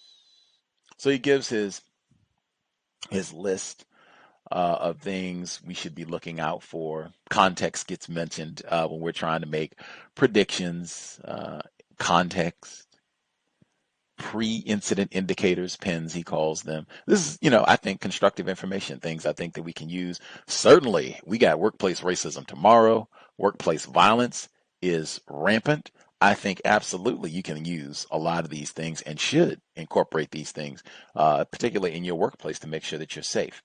He gets number 11, knowledge. Does the person making the prediction have accurate knowledge about the topic? Unless it is relevant and accurate, knowledge can be the sinking ship the fool insists is seaworthy, metaphor, because knowledge often masquerades as wisdom. If a corporate executive has knowledge that most perpetrators of workplace violence are white males between 35 and 50 years old, pause right there, I think that's accurate information. In fact, that should not be presented as some sort of hypothetical situation. If that's true, why not go ahead and say that out front? This is a feminist text. Well, then let's go ahead and be flagrant about it. Man, white men, 30, and it's not patriarchy, so that we can get that to the side too. It's not all males. We're talking about a specific group of toxic males, and it is white men, age 35 to whatever you want to say, 50 years old, although Dylan Roof was in his 20s when. Anywho, whatever you want to say, but I mean, to make it clear, to not just throw this out as a hypothetical, to then say, if a person has this information, I should be worried about violent white men in the workplace. He might ignore someone's bizarre behavior because the employee does not fit the profile. And it's been my experience that in this case, that means we'd be talking about someone who is non-white or not a male. It is my view that non-white people generally, we always find a profile that fits. You stole paper clips. You thought about stealing some free long distance phone calls. Rubber bands, I see you got one on your wrist right there. It's always a reason that non-white people fit the profile. I don't think non-white, what did George Zimmerman, they always get away. I don't think that that's true in the workplace, that non-white people, violent non-white employees are overlooked because they're just on the lookout for white men. Come on, Mr. De Becker, come on. Let's see. Any other folks have comments that they want to get in?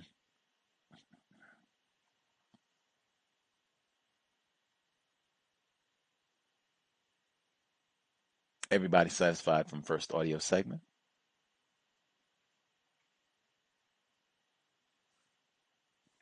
Grand. We will get to audio segment number 2. If you had a comment, question, thought and you were not able to share, write it down. None of our memories works as well as we would like. Mine either. That's what I do. I take notes because I would be doing the same thing as retired firefighter. I've forgotten pretty much everything except for Al Sharpton.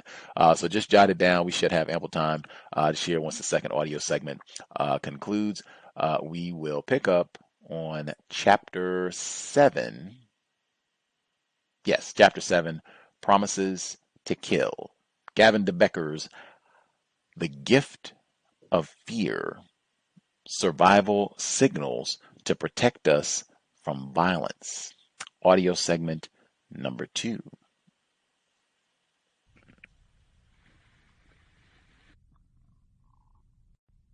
Chapter 7. Promises to Kill. Man is a coward, plain and simple. He loves life too much. He fears others too much. Jack Henry Abbott. I am going to kill you. These 6 words may have triggered more high-stakes predictions than any other sentence ever spoken. They've certainly caused a great deal of fear and anxiety. But why? Perhaps we believe only a deranged and dangerous person would even think of harming us, but that just isn't so. Plenty of people have thought of harming you. The driver of the car behind you who felt you were going too slowly, the person waiting to use the payphone you were chatting on, the person you fired, the person you walked out on.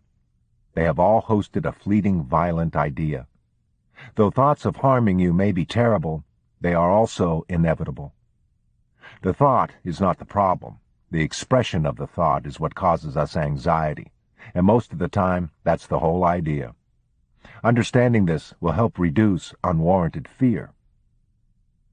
That someone would intrude on our peace of mind, that they would speak words so difficult to take back, that they would exploit our fear, that they would care so little about us, that they would raise the stakes so high, that they would stoop so low. All of this alarms us, and by design. Threatening words are dispatched like soldiers under strict orders. Cause anxiety that cannot be ignored. Surprisingly, their deployment isn't entirely bad news. It's bad, of course, that someone threatens violence, but the threat means that at least for now, he has considered violence and decided against doing it. The threat means that at least for now, and usually forever, he favors words that alarm over actions that harm. For an instrument of communication used so frequently, the threat is little understood until you think about it.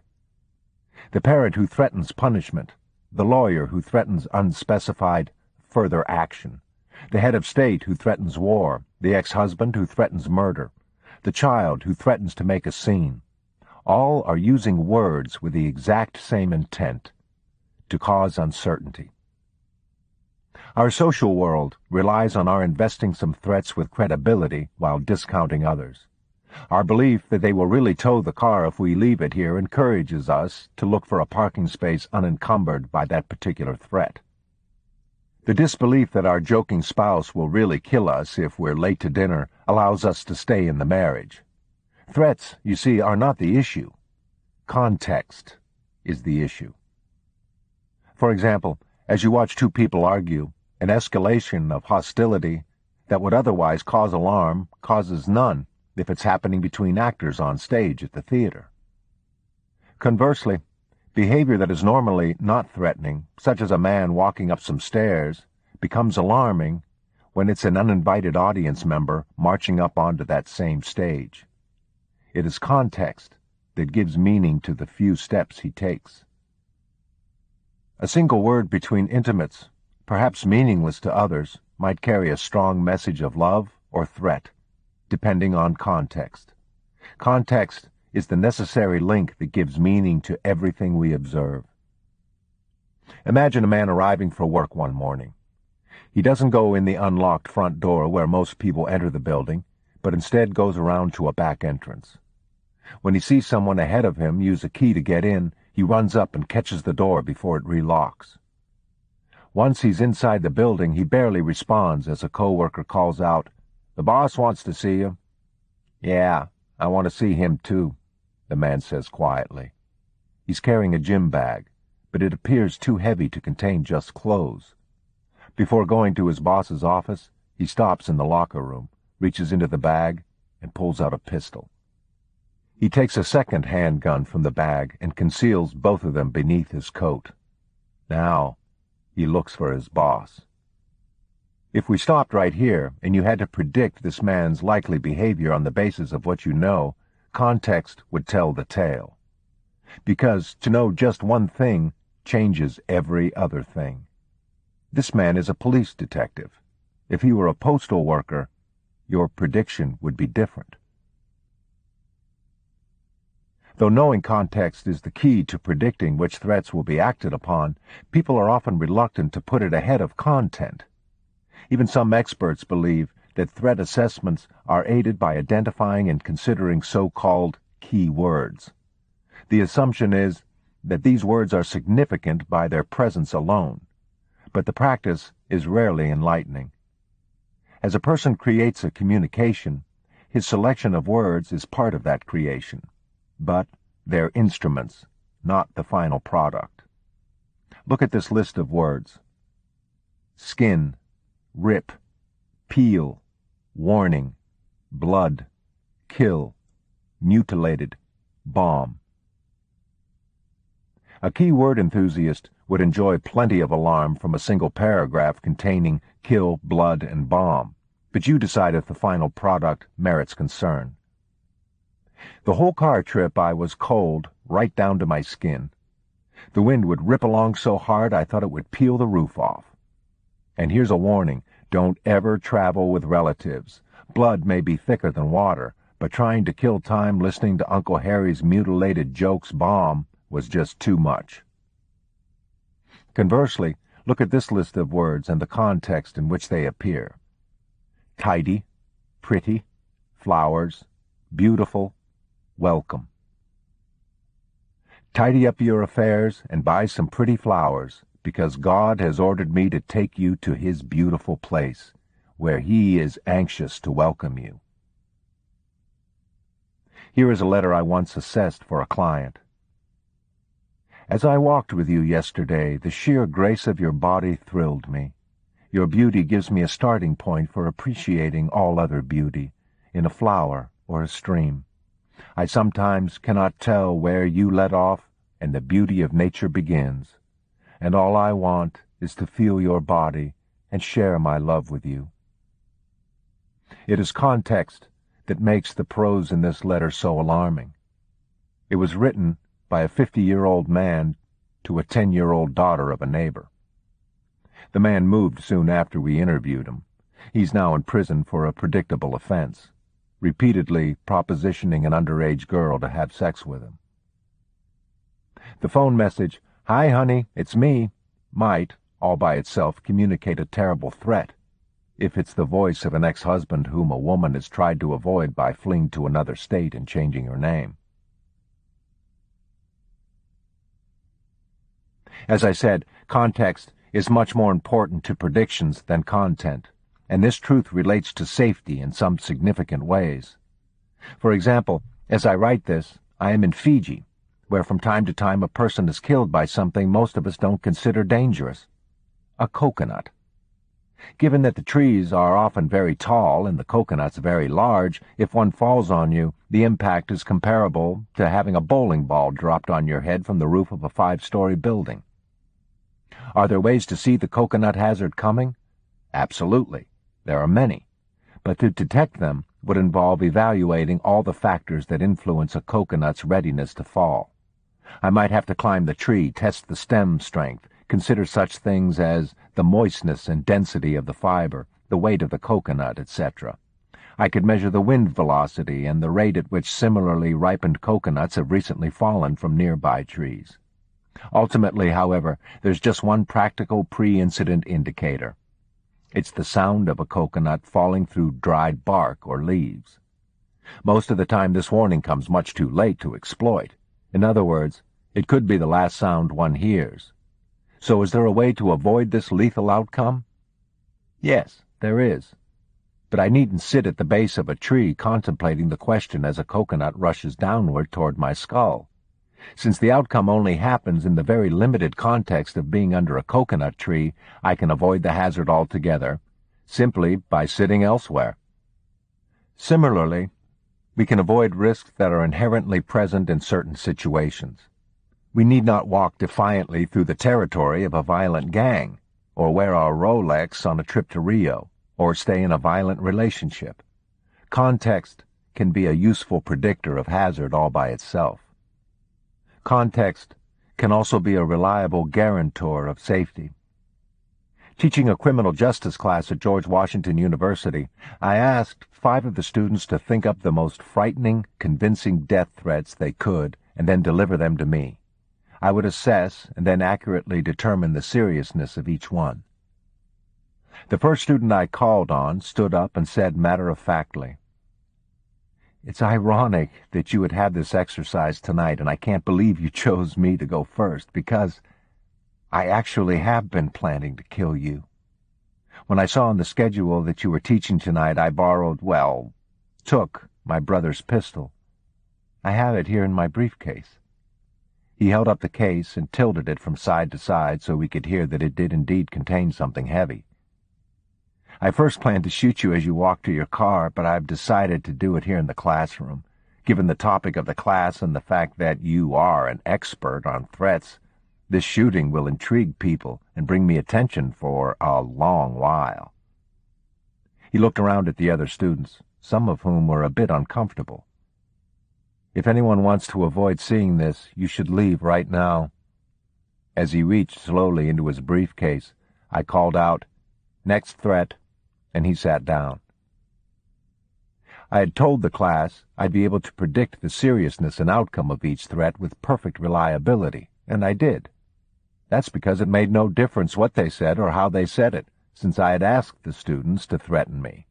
Context, not content, dictated the obvious. None of the threats would be acted upon. Still, because most people have had little experience with death threats, and because they mistakenly believe that the death threat is inherently different from all other threats, the words usually cause undue fear. In fact, the death threat is among the threats least likely to be carried out. The first step toward deciding which words actually portend danger is understanding what threats are and what they are not. A threat is a statement of an intention to do some harm, period. It offers no conditions, no alternatives, no ways out. It does not contain the words if, or else, until, unless. Sentences that do contain those words are not threats. They are intimidations, and there is an important distinction.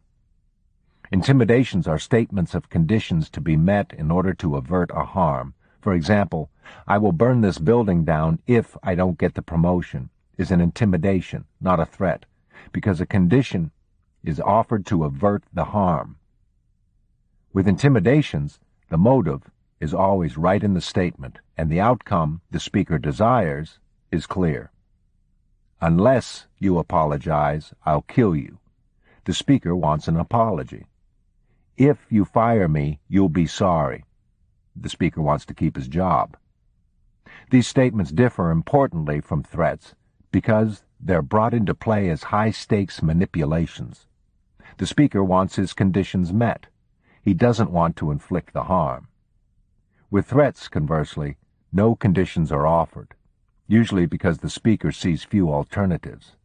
Thus, threats carry more likelihood of violence than intimidations. Another tip: threats that are endgame moves, those introduced late in a controversy, are more serious than those used early. That's because those used early likely represent an immediate emotional response as opposed to a decision to use violence. As an instrument of communication, the threat is most similar to the promise, though promises are kept far more often. With a promise, if we judge that the speaker is sincere, we next assess the likelihood that he will retain his will over time. One may promise something today but feel different tomorrow. Because threats are often spoken from emotion, and because emotions are ephemeral, threateners often lose their will over time. Threats and promises alike are easy to speak, harder to honor. Both promises and threats are made to convince us of an intention, but threats actually convince us of an emotion, frustration. Threats betray the speaker by proving that he has failed to influence events in any other way. Most often they represent desperation, not intention. Neither threats nor promises are guarantees, contracts, or even commitments.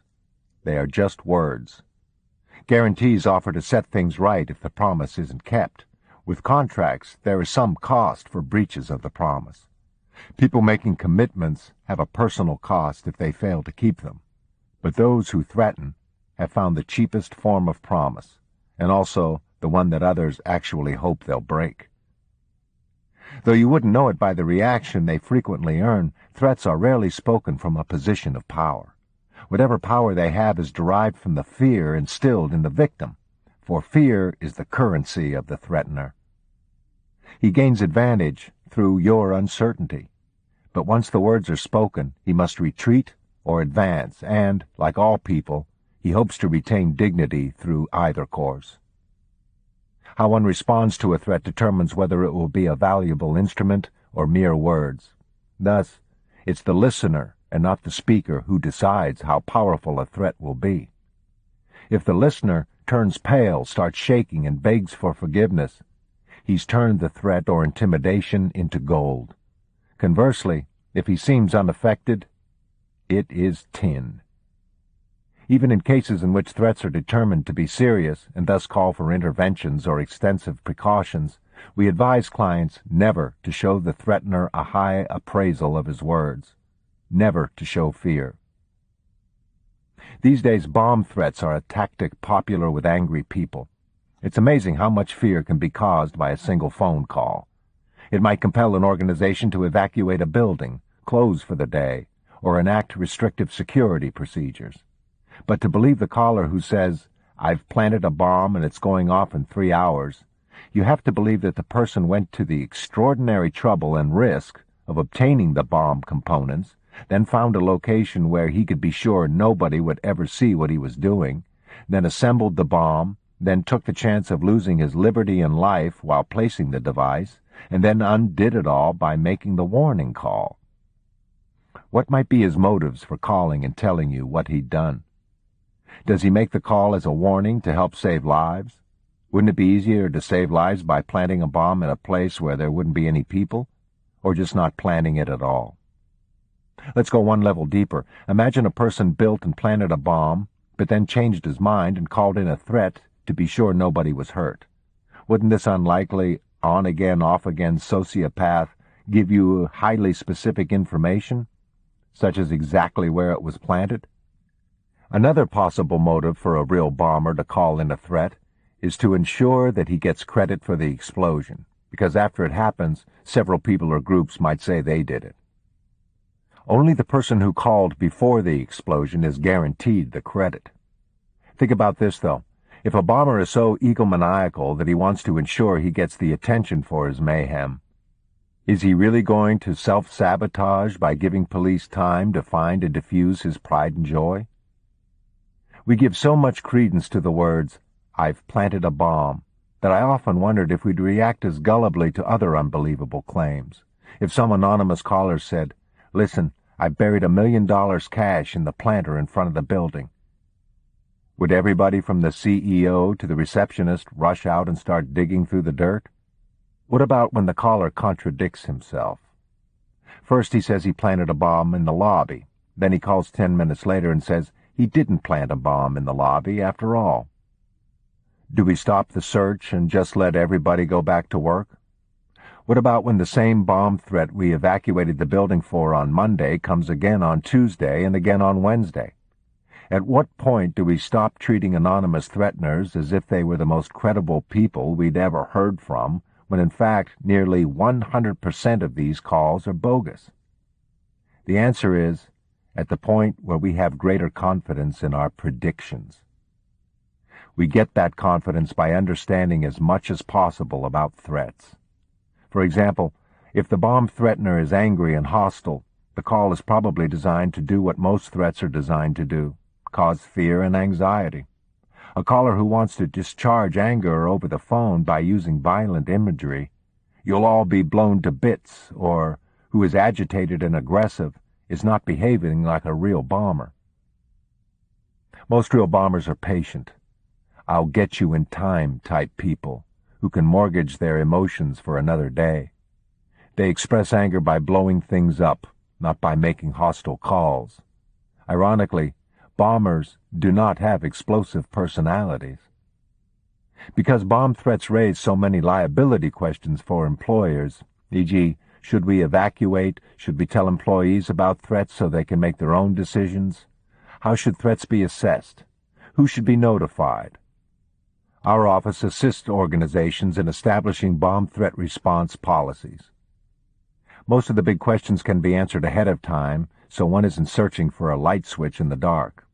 Without this approach, critical decisions are made in the stress of some highly charged moment. As with all threats, context is the key issue. A threat made at an Olympic event, which is politically charged and the focus of world media attention, will be assessed differently than the same words aimed at a shopping center. Some threateners are so unorganized that they modify their initial threats or spit out several alarming concepts in a row. Some say, "You'll all be blown up within the hour," then say, "You ought to be killed," then say, "Your day will come, I promise." We call these amendments value reduction statements, and callers who use them reveal themselves to be more interested in venting anger than warning of danger. The things people say when threatening others are intentionally shocking and alarming. Victims often describe a threat they received as horrible or vicious because it paints a gruesome picture. "I'll cut you up into little pieces" is a popular one. So is "I'll blow your brains out." Again and again, however, content is far less significant than context. And the choice of alarming words usually speaks more of someone's desire to frighten than of his intention to harm. "I'll blow your head off" or "I'll gun you down like a dog" may, depending upon context, portend less danger than does the simple statement, "I can't take this anymore." Still, alarming words cause people to react by going into a defensive posture, psychologically speaking. Though shocking or bizarre things don't usually put us at any actual risk, uncertainty about risk causes us alarm, and this causes a problem. When we're stunned or distracted, we raise the very drawbridge, perception, that we must cross in order to make successful predictions. In the last 30 years, I've read, heard, and seen the world's most creative, gruesome, distasteful, and well-performed threats. I've learned that it's important to react calmly, because when in alarm, we stop evaluating information mindfully and start doing it physically. For example, a death threat communicated in a letter or phone call cannot possibly pose any immediate hazard, but the recipient might nonetheless start getting physically ready for danger, with increased blood flow to the arms and legs, for fighting or running. Release of the chemical cortisol, which helps blood coagulate more quickly in case of injury. Lactic acid heating up in the muscles to prepare them for effort. Focused vision, the increased breathing and heartbeat to support all these systems. These responses are valuable when facing present danger, such as when Kelly stood up and walked out of her apartment.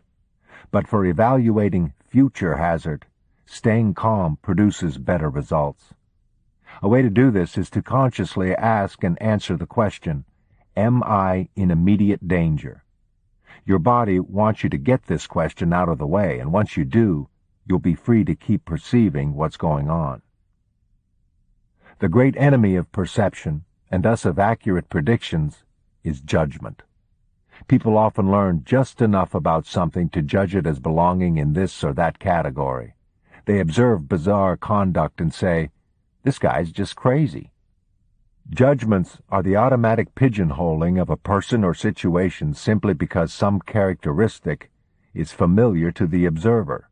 So whatever that characteristic meant before, it must mean again now. Familiarity is comfortable, but such judgments drop the curtain. effectively preventing the observer from seeing the rest of the play. Another time people stop perceiving new information is when they prematurely judge someone as guilty or not guilty. Recall the story of the woman who was certain the threats she was getting were from the man she had sued. In telling me about it, she provided details that were not necessary to the story, details I call satellites.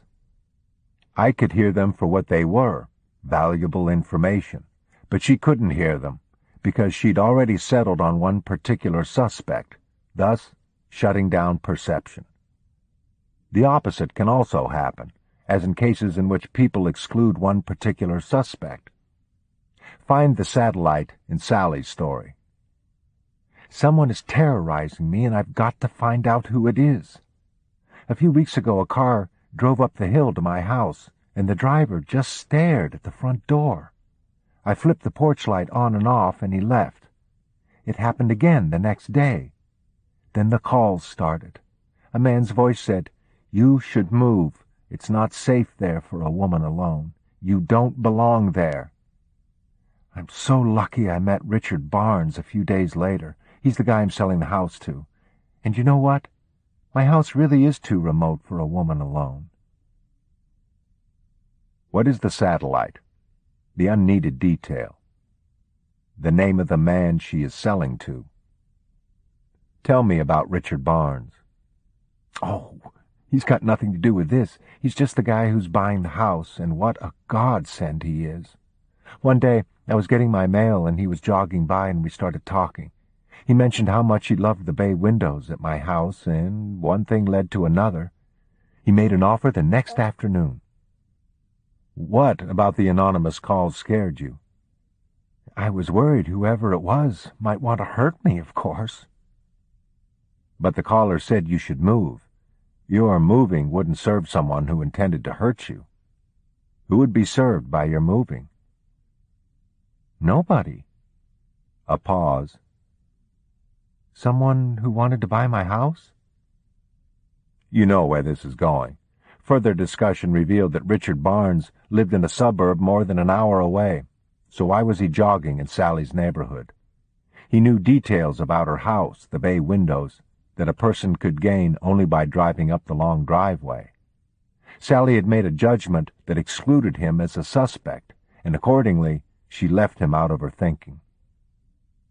Since the motive for nearly all anonymous threats is to influence conduct, I suggest that clients ask, who would be served if they took the actions that they take if they believe the threats would be carried out? This often leads to the identity of the threatener. One popular form of intimidation that is rarely done anonymously is extortion. In common extortion cases, a person threatens to disclose information he predicts will be damaging, and he offers to keep the secret if compensated. Since victims of threats and not threateners decide how valuable a threat will be, the way you react will set the price tag.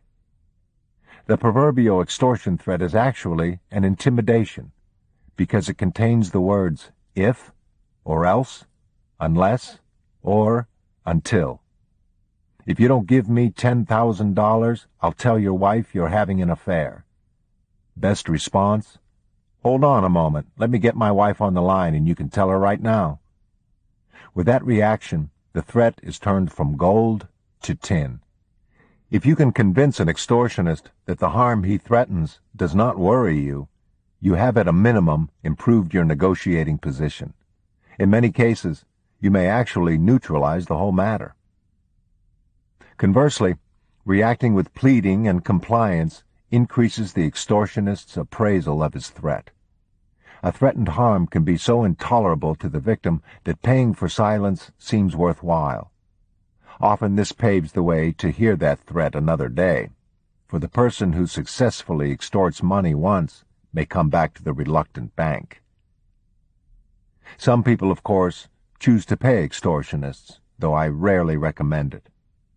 Aside from what I'd call legal extortion, letters from lawyers demanding payments for a client's unjustified claims, few extortionists can be relied upon to stick to the terms of agreements they might make. In other words, you're negotiating an agreement with someone who cannot be relied upon to honor it. Public figures are probably the most frequent targets of extortion, and there are some lessons to learn from their experience. In a typical case, someone has potentially damaging information and now demands to be rewarded for keeping the confidence. I recall a young film star whose rise to fame brought a call from a sleazy ex-boyfriend she hadn't heard from in years. Unless my client gave him $50,000, he threatened he would reveal that she had had an abortion. The thought of this becoming known caused her great anxiety and thus enhanced the value of the threat. By the time she met me, she hadn't slept a full night in a week. My counsel for managing such cases is always to begin with an organized appraisal of the threat. I asked my client to make a list of the people she feared would react adversely if the information were made public. "That's easy," she said. "My parents. I don't want them to know." I asked that she consider calling her parents and telling them the information in her way, rather than living with the dread that they would learn it his way or a tabloid's way. I said she was the only person in the world who could determine the value of this threat. Disclosing the harmful information oneself is so radical an idea that most victims of extortion never even consider it. But within 10 minutes, my client made her difficult decision, called her parents, and killed the threat. She got off the phone visibly lighter and more powerful. "I came here willing to do anything to stop him from revealing that secret. Now, I am not willing to do anything at all, because I don't care what he says." My client paid nothing, and the man never revealed the information anyway. I have a few cases a year just like this one. Extortion is a crime of opportunity, usually committed by amateurs, who tend to first try the most roundabout approach. "You know, I saw you on the Emmys the other night, and you're doing so well and everything, making so much money, and I've had such a rough year financially, and I was thinking about how beautiful you looked in those pictures we took that time in Mexico." Because extortion is a bit awkward for the neophyte, he wants his victim to jump in and make it easy by saying, "I'd be glad to help you out money-wise, but I wonder, could I get those photos back? I'd hate to see them become public." Victims often try to appease the extortionist, but these efforts just allow him to retain the undeserved mantle of a decent person. I suggest that clients compel the extortionist to commit to his sleaziness, which puts him on the defensive. Don't let him simply flirt with his lowness. Make him marry it by saying those ugly words. I ask victims to repeat, "I don't understand what you're getting at," until the extortionist states it clearly. Many extortionists can't do it, and they either stumble around the issue or abandon their bad idea altogether. Making him explicitly state the extortion also helps clarify whether he is motivated by greed or malice, and this provides a roadmap to his desired outcome. Though sometimes very difficult, it's important to be polite to the extortionist, because he may be looking for justification to do the hurtful thing he threatens. With the amateur, sinking so low is difficult, and believe it or not, it's a very vulnerable time for him. Don't misread this as sympathy on my part. It's just wise not to kick this guy around emotionally, because if he gets angry, that empowers him. Victims of extortion committed by someone they know are often reluctant to believe he'll actually go through with the threatened act. You can make your own predictions as to what he'll do, but to save time for any reader who ever faces the situation, extortionists who are motivated by malice are more likely to carry out the act than those motivated just by greed. Anyway, those motivated by malice are usually so hard to negotiate with that I usually suggest my clients not even try. Another tip, those who say the shabby words explicitly right from the start are more likely to carry out the threatened act than those who stumble around. When any type of threat includes indirect or veiled references to things they might do, such as, "You'll be sorry," or "Don't mess with me," it's best to ask directly. What do you mean by that? Ask exactly what the person is threatening to do. His elaboration will almost always be weaker than his implied threat. If, on the other hand, his explanation of the comment is actually an explicit threat, better to learn it now than to be uncertain later. One of the best examples of how powerful an influence context can be comes when evaluating threats to public figures. Assumptions that might be accurate in other situations are entirely inaccurate in this one. For an example, in interpersonal situations, neighbor, friend, spouse, a threat tends to actually increase the likelihood of violence by eroding the quality of communication and increasing frustration. But the very same threat conveyed to a public figure doesn't portend violence at all. Still, it is a tenacious myth that those who threaten public figures are the ones most likely to harm them. In fact, those who make direct threats to public figures are far less likely to harm them than those who communicate in other inappropriate ways. Love sickness, exaggerated adoration, themes of rejection, the belief that a relationship is meant to be, plans to travel or meet, the belief that the media figure owes them something, etc. Direct threats are not a reliable pre-incident indicator for assassination in America, as demonstrated by the fact that not one successful public figure attacker in the history of the media age directly threatened his victim first. While threats communicated directly to famous victims do not predict violence, those spoken to uninvolved second parties are more serious. The person who informs police that a disturbed cousin said he would shoot the governor is providing very valuable information. That's because threats spoken to people other than the victim are not as likely to be motivated by a desire to scare the victim. Though they too are rarely acted upon, threats delivered to second parties should always be reported to law enforcement.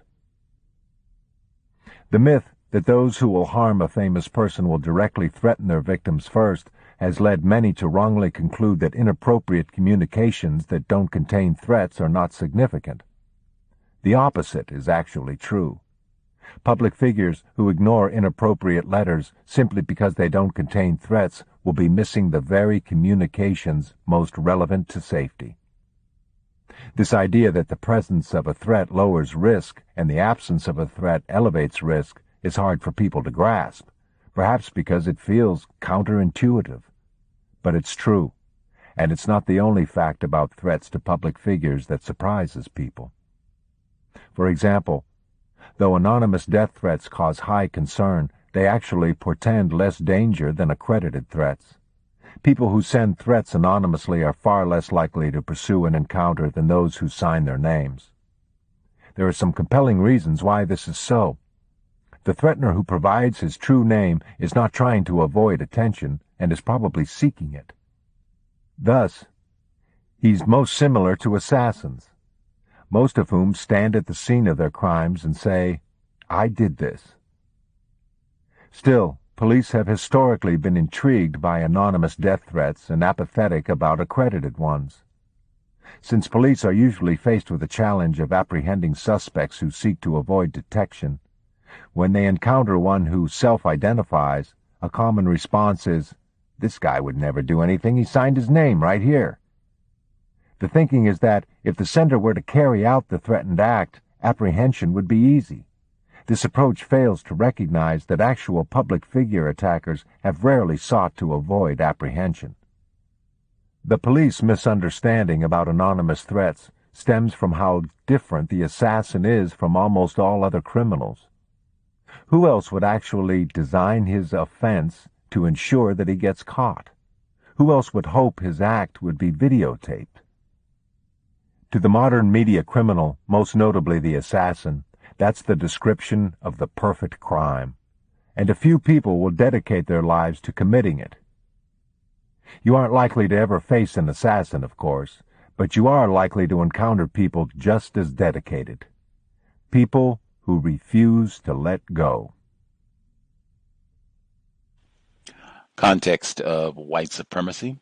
That is the end of Chapter 7 We'll pick up next week on Chapter 8.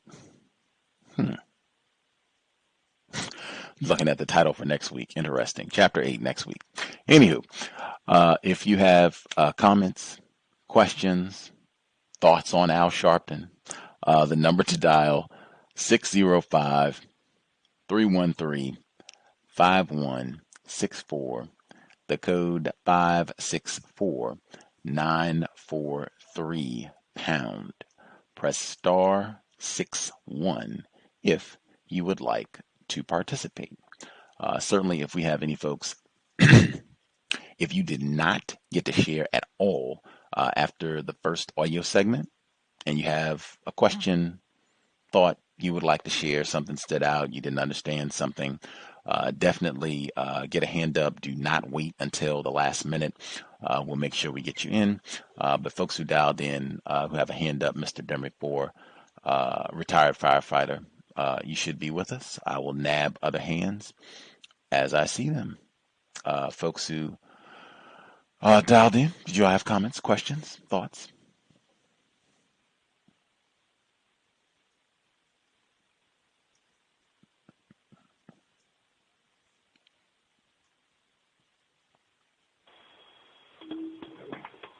Yes, may I be heard?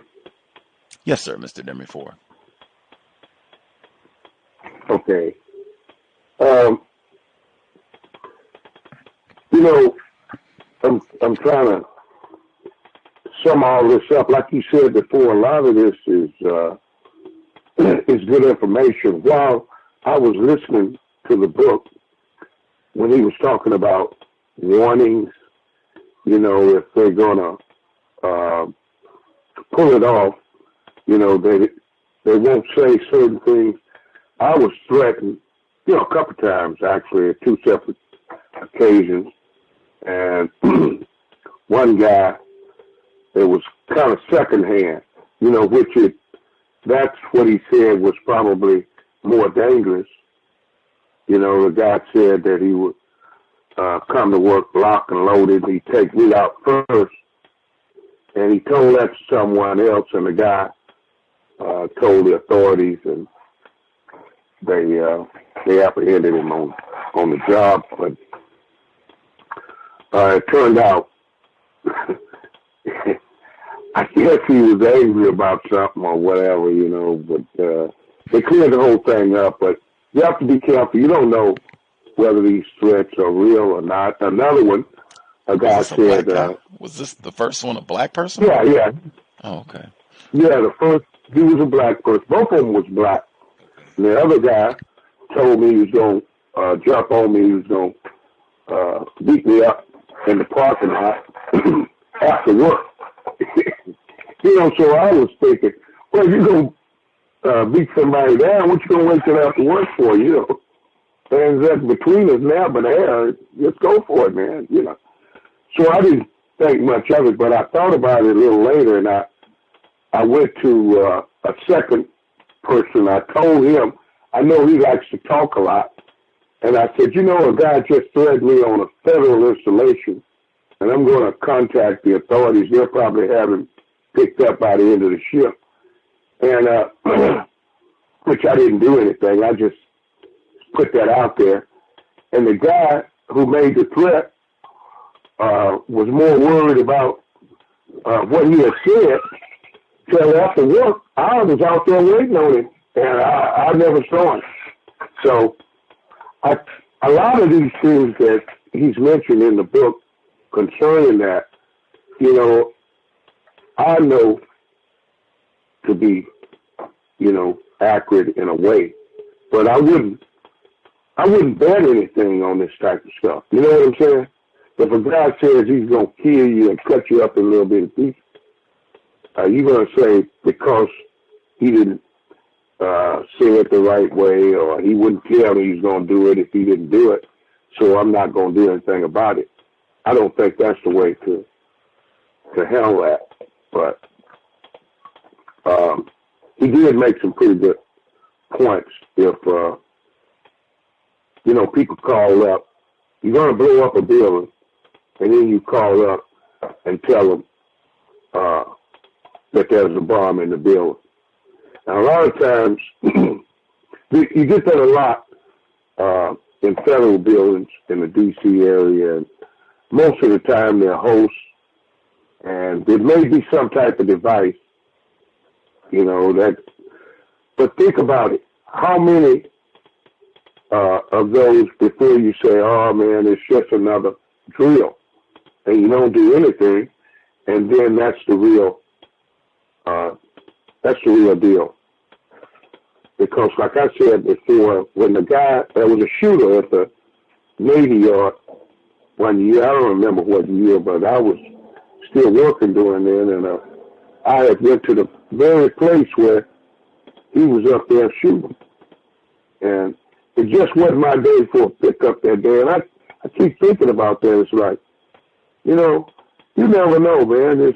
I wasn't thinking about anything, just doing your job. And this guy just started taking people out from the very spot that I used to have to go to. But I could see where if you just have this information in the back of your mind, even if you never have to use it, that's good. But if you do, it may be valuable enough to save your life. That's all I got to say. I'll mute my line, Gus. Thanks. Wow, that is. Sorry you had to deal with those threatening situations on the job. I appreciate that, because I was going to prompt folks that are listening live, or if you're listening to the archives, you can write in if they think this is balderdash. Some of the, I guess, points that Mr. Gavin de Becker is making, both in the book and then specifically in the second audio segment, where he's talking about when you assess people that are, making threats and that sort of thing, or whether they're trying to intimidate you, and whether or not this is believable, is this credible? I was going to say, like, hey, do people think this is nonsense, or does this sounding logical, or people? Because some folks had already read the book. So have you employed some of these strategies or seen this to be true? So you're saying you've seen evidence in your experience that yes, it seems like there might be some logic to some of this based on what you've experienced. I guess just for the record, are you in like a powerful position making, or in the context of when you were threatened, the guy was going to come lock and loaded and you were going to be victim number one? Were you like the CEO or the most powerful person there? Like, did you, have hiring decisions, firing decisions, who gets a promotion, who gets a raise, that sort of thing? No, none of that. And, that brings up another point. It turns out that the poor guy was a displaced worker, and he wasn't even in the city where his house was. He was 3 hours away, I think, 3-4 hours away from his home, and he had to rent a place there to just, because the system had placed him in this job, and until he could do something, he had to just endure paying a mortgage and rent at a couple places. And, he had a conglomerate of problems. It wasn't really me. I was in a work leader's position. I had to give him his work assignment, but he was targeting the wrong person if he wanted to, had some gripes, to that effect. He just lashed out at the closest person to him, I think. I think that's what that was all about. Thank you kindly for sharing. Workplace racism is tomorrow, 8 p.m. Eastern, 5 p.m. Pacific. I said everybody has to have a code about workplace violence. This is why this sort of thing is unfortunately likely to happen in a system of white supremacy. And that's terrible all the way around. And him being subjected to all that terrorism, and that is very common. Dr. Welsing used to talk about that on a regular basis. That is one of our main reflexes of white supremacy. We get abused, we get terrorized, and we lash out, bang, at another black person, take it out on them. That, unfortunately, also is a great reason to read this book, because that sort of thing happens all the time. being around other victims, and they got to take it out on somebody. You can't take it out on another race soldier. That's not going to be allowed. So I'll just abuse another non-white person. So that is a reason to be alert, pay attention, might need to take action, have a code in place. Violence is not acceptable. Mistreatment is not acceptable. That's why that is what we are trying to get rid of. Let's see. Retired firefighter. Did you have comments? Other folks, if you have comments as well, *61. Retired firefighter. I was just thinking on how this white person can actually expand his work about fear from the perspective of a white person by stating on even larger levels of how non-white people can prepare themselves to be able to combat the aggression from white people as individuals as well as on a collective basis. Being that this is a white person, and it seems to be a white person who is scientific and has a background to prove their scientific understanding of violence and the fear as a reaction to violence, then also that person should be responsible for being honest about the practice of racism, white supremacy, which would actually take his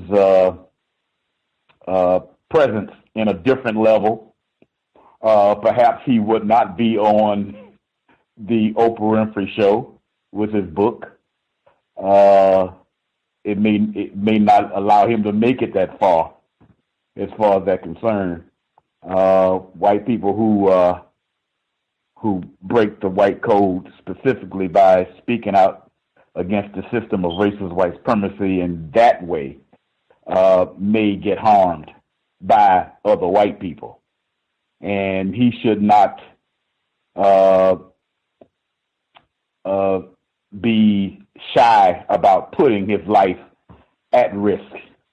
I'm always suspicious of a white person who writes a book that is encouraging, although I don't think it is for black people, but it's encouraging that my book, especially a book on fear,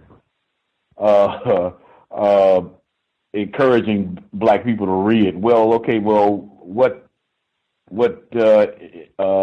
in reference what's the context of fear that you're talking about? Are you talking about the system of racist white supremacy?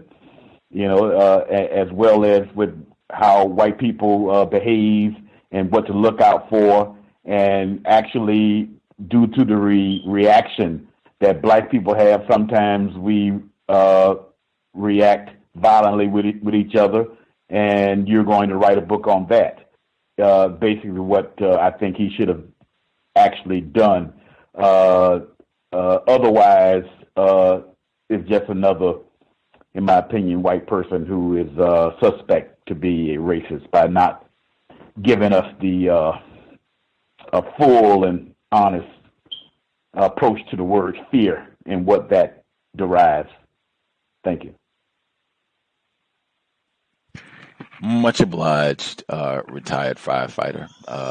Very important in my opinion, especially if you're going to be hinting about white supremacy, racism, mentioning Al Sharpton and O.J. Simpson on the sly, and not addressing the problem in the known universe. Absolutely. I'll keep an eye on the switchboard and give out some of my views as well. One thing I will say, Mr. de Becker has given a total commercial for the C.O.W.S. C.O.W.S is an acronym, Context of White Supremacy. I tend to really like books that talk about context and the importance of context. Dr. Kanban, his book, The Last Book, he has a section where he talks about context. We read that, discussed it on the program some years back.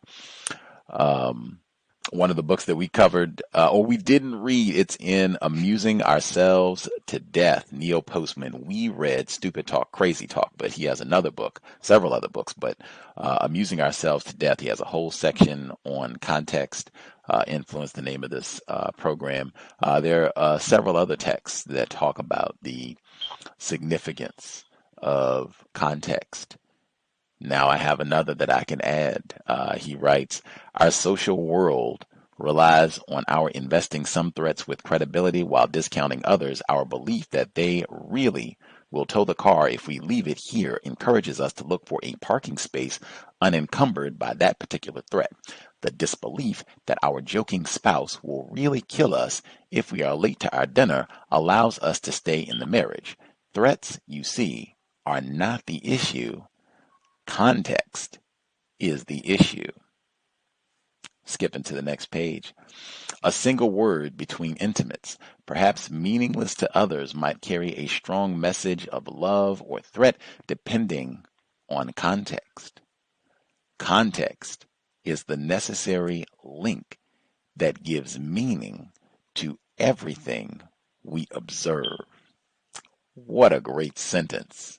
I'll read that one more time. Context is the necessary link that gives meaning to everything we observe.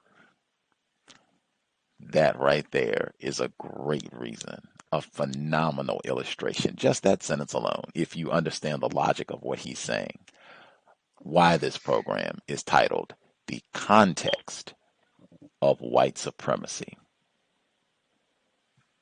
Once you understand everything that we see, all of the behaviors, all of the problems, even the black male who was coming locked and loaded to get Mr. Demery for, all of this is happening within the context of white supremacy. When I understand that's the environment, those are the rules about how things are operating, how people are operating, how they are relating to one another on this planet, then I can better understand individual behaviors, collective behaviors.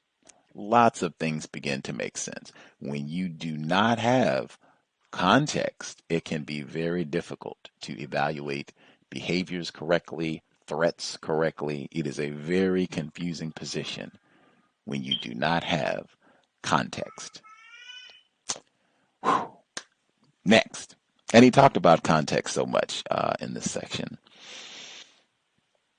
Next, he says, the first step towards deciding which words actually portend danger is understanding what threats are and what they are not. A threat is a statement of an intention to do some harm, period. It offers no conditions, no alternatives, no way out. It does not contain the words if or else, until, unless. I thought that was important because it was so precise. And this is really a detailed analysis of words. That's what he's talking about. When you analyze the words that someone says, did they just articulate a threat? Let's closely parse what they said and evaluate that. Apparently, just words. I say that all the time. No one does it better in terms of evaluating words, the use of words, knowing the importance of words. That's apparently a major part of his job. Why Bill Cosby hired him, why others have hired him, paying really close attention to words. All right, what did the person say? Okay, let's see if that's even a threat or not. Which words specifically were used? And he gave a specific definition. I always think that that's important. If we're going to talk about these concepts, are we going to give exact definitions? That's how things begin to make sense. Next, he gives a distinction between what a threat is and intimidation. Where intimidation, you're giving specific conditions, where if you do thus and so, then everything will be cool. Whereas a threat, None of that is present. I thought that was important. A lot of times in racism, white supremacy, you don't get that level of clarity. Let's see.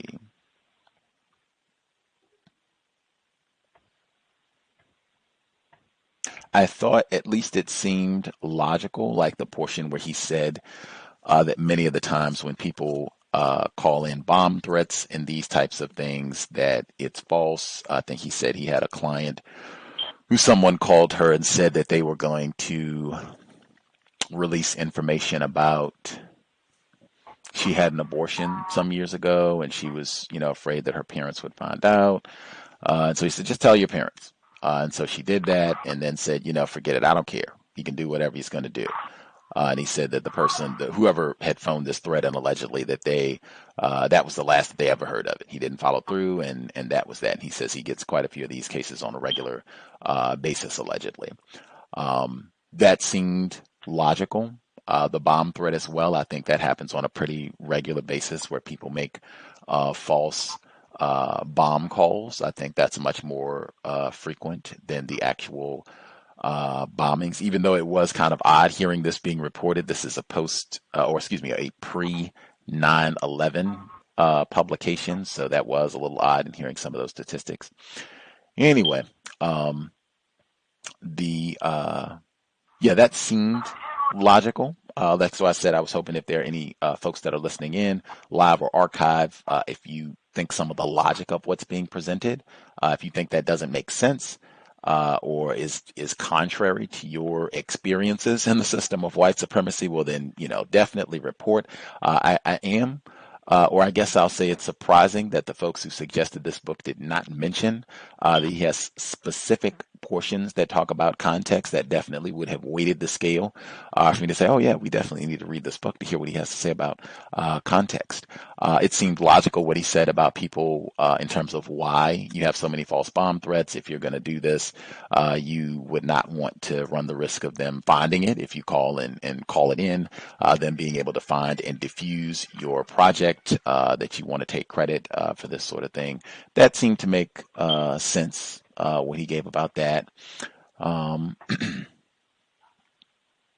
Let's see.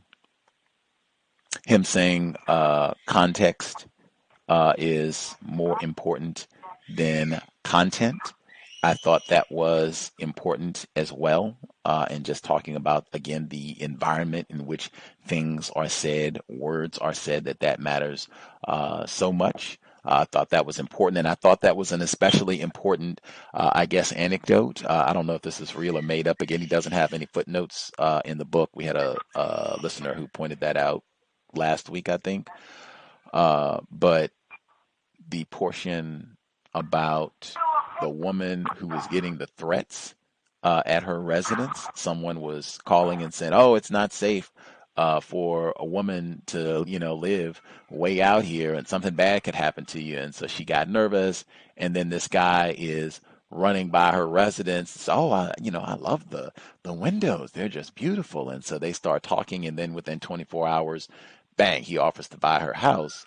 And Mr. de Becker says, oh, well, let's ask some questions about this guy. Where did he come from? And, oh, he's over here, blah, blah, blah. And he starts just going through the details like, oh, he liked the windows. The windows aren't even visible. If he's jogging by, like, he wouldn't have seen them from the road. And, he would have had the most to gain from you selling the house and parsing things out in that manner. I think that's important. Number one, I've contended for quite some time. I think white people frequently are substantially more suspicious of other white people than non-white people. They are around whites substantially more. They know more details about racism, white supremacy, so I think frequently they are a lot more suspicious than we are. And just if this is valid, if this is something that really happened, the manipulation is astounding in terms of racist man, racist woman. When we say master deceivers, like, wow, I'm going to get this person to sell her house, and I am so unscrupulous that I would resort to making anonymous threats of violence to terrorize her into selling the property, and maybe even I get it at a cheap price. That's echoes of what we just read with James Lowen, the terrorist real estate practices. Let me pause to nab, let's see, non-Clemson grad. If you had comments on what we've been reading with Gift of Fear, you should be with us. Hi, good evening, Gus. This is the wife of non-Clemson grad. How are you? Right, poorly. Very good to hear from you. Hope you've been continuing your yoga. I have. I didn't catch the first part of today's broadcast, but I did catch the second part, and we have our own story, but I think that the author is 100% accurate with dissecting word choice and to figure out whether or not somebody is going to act and follow through on a threat or if it's just bluff. So one of my friends, he says that supposedly Marcus Garvey said the whole world runs on bluff. And right now we are in the process of potentially going through with a lawsuit. So we would be suing a fellow Black business owner, and it just wrenches my heart. It wrenches my heart, and I feel really conflicted over that because I can technically ruin somebody's livelihood. However, this person has not been considerate about getting our money back in a timely fashion. So we're inconvenienced, and this person is evaluating whether or not we're going to follow through on our threat. So while I was listening, I went through some of the communication via email or text message with this person, and some of our language did reflect what was talked about in today's reading, like using the words, you have until such and such date to take action. Otherwise, this will happen. We will take legal action. Or if you don't do this, then we will do this. Instead of, no, we're not going to talk about it. We're just going to follow through with it. We're not going to tell you what we're going to do. We're just going to go ahead and do it. So 100% accurate. Just one moment.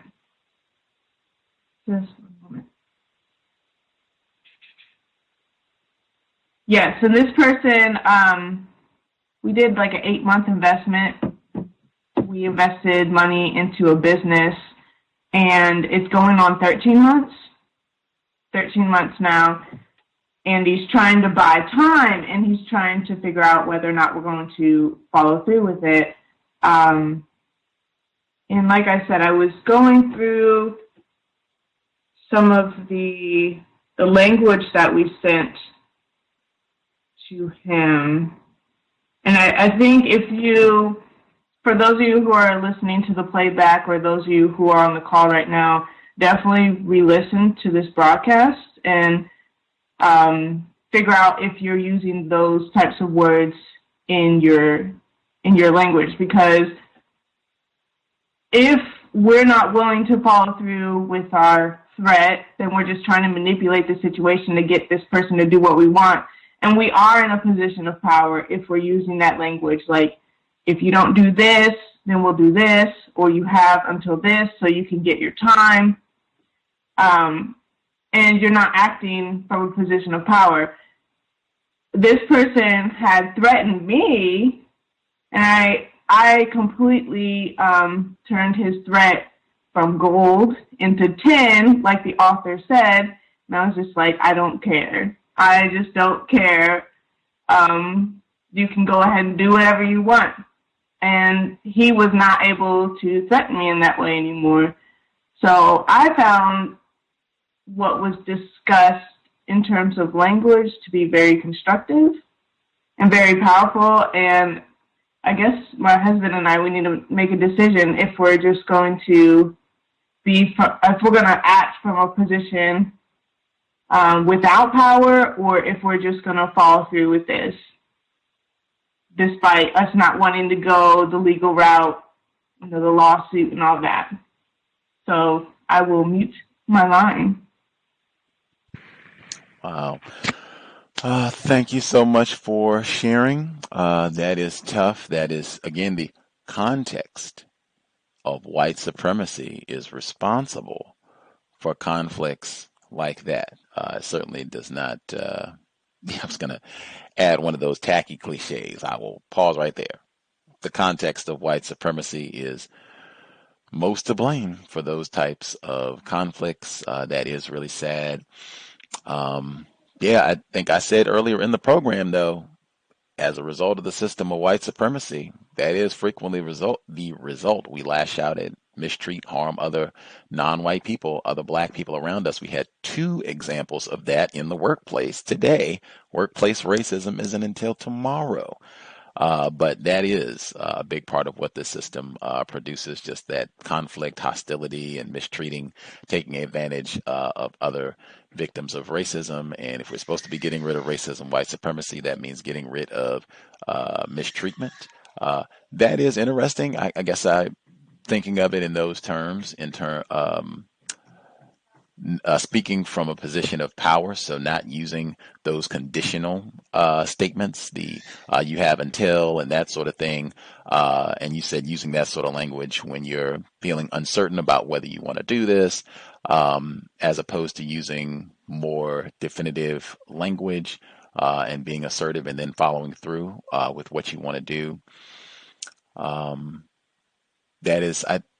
That's interesting. I guess I'll have to reconsider that in terms of, using those words. And I guess the important thing, and even I think he talks about that in the text, the doing, the people who are making all those bomb threats, fake bomb threats, they are not doers. The people that Ted Kaczynski, he is not calling in threats, generally speaking. He is doing. He did do his letters, but I mean, he would be out actively doing. That is the important part. Doing, follow through, and do. If other folks, if you have question, comment that you would like to share, again, if anybody thinks that this is nonsense, if they think, Mr. De Becker, what are you saying here? This doesn't make sense. This is just a white man who is selling some books and came up with some nonsense that just happened to catch on. If it does not reflect your personal experience, that would be good to hear as well. Any other folks, final comments they want to make sure they share before we get ready to wrap things up?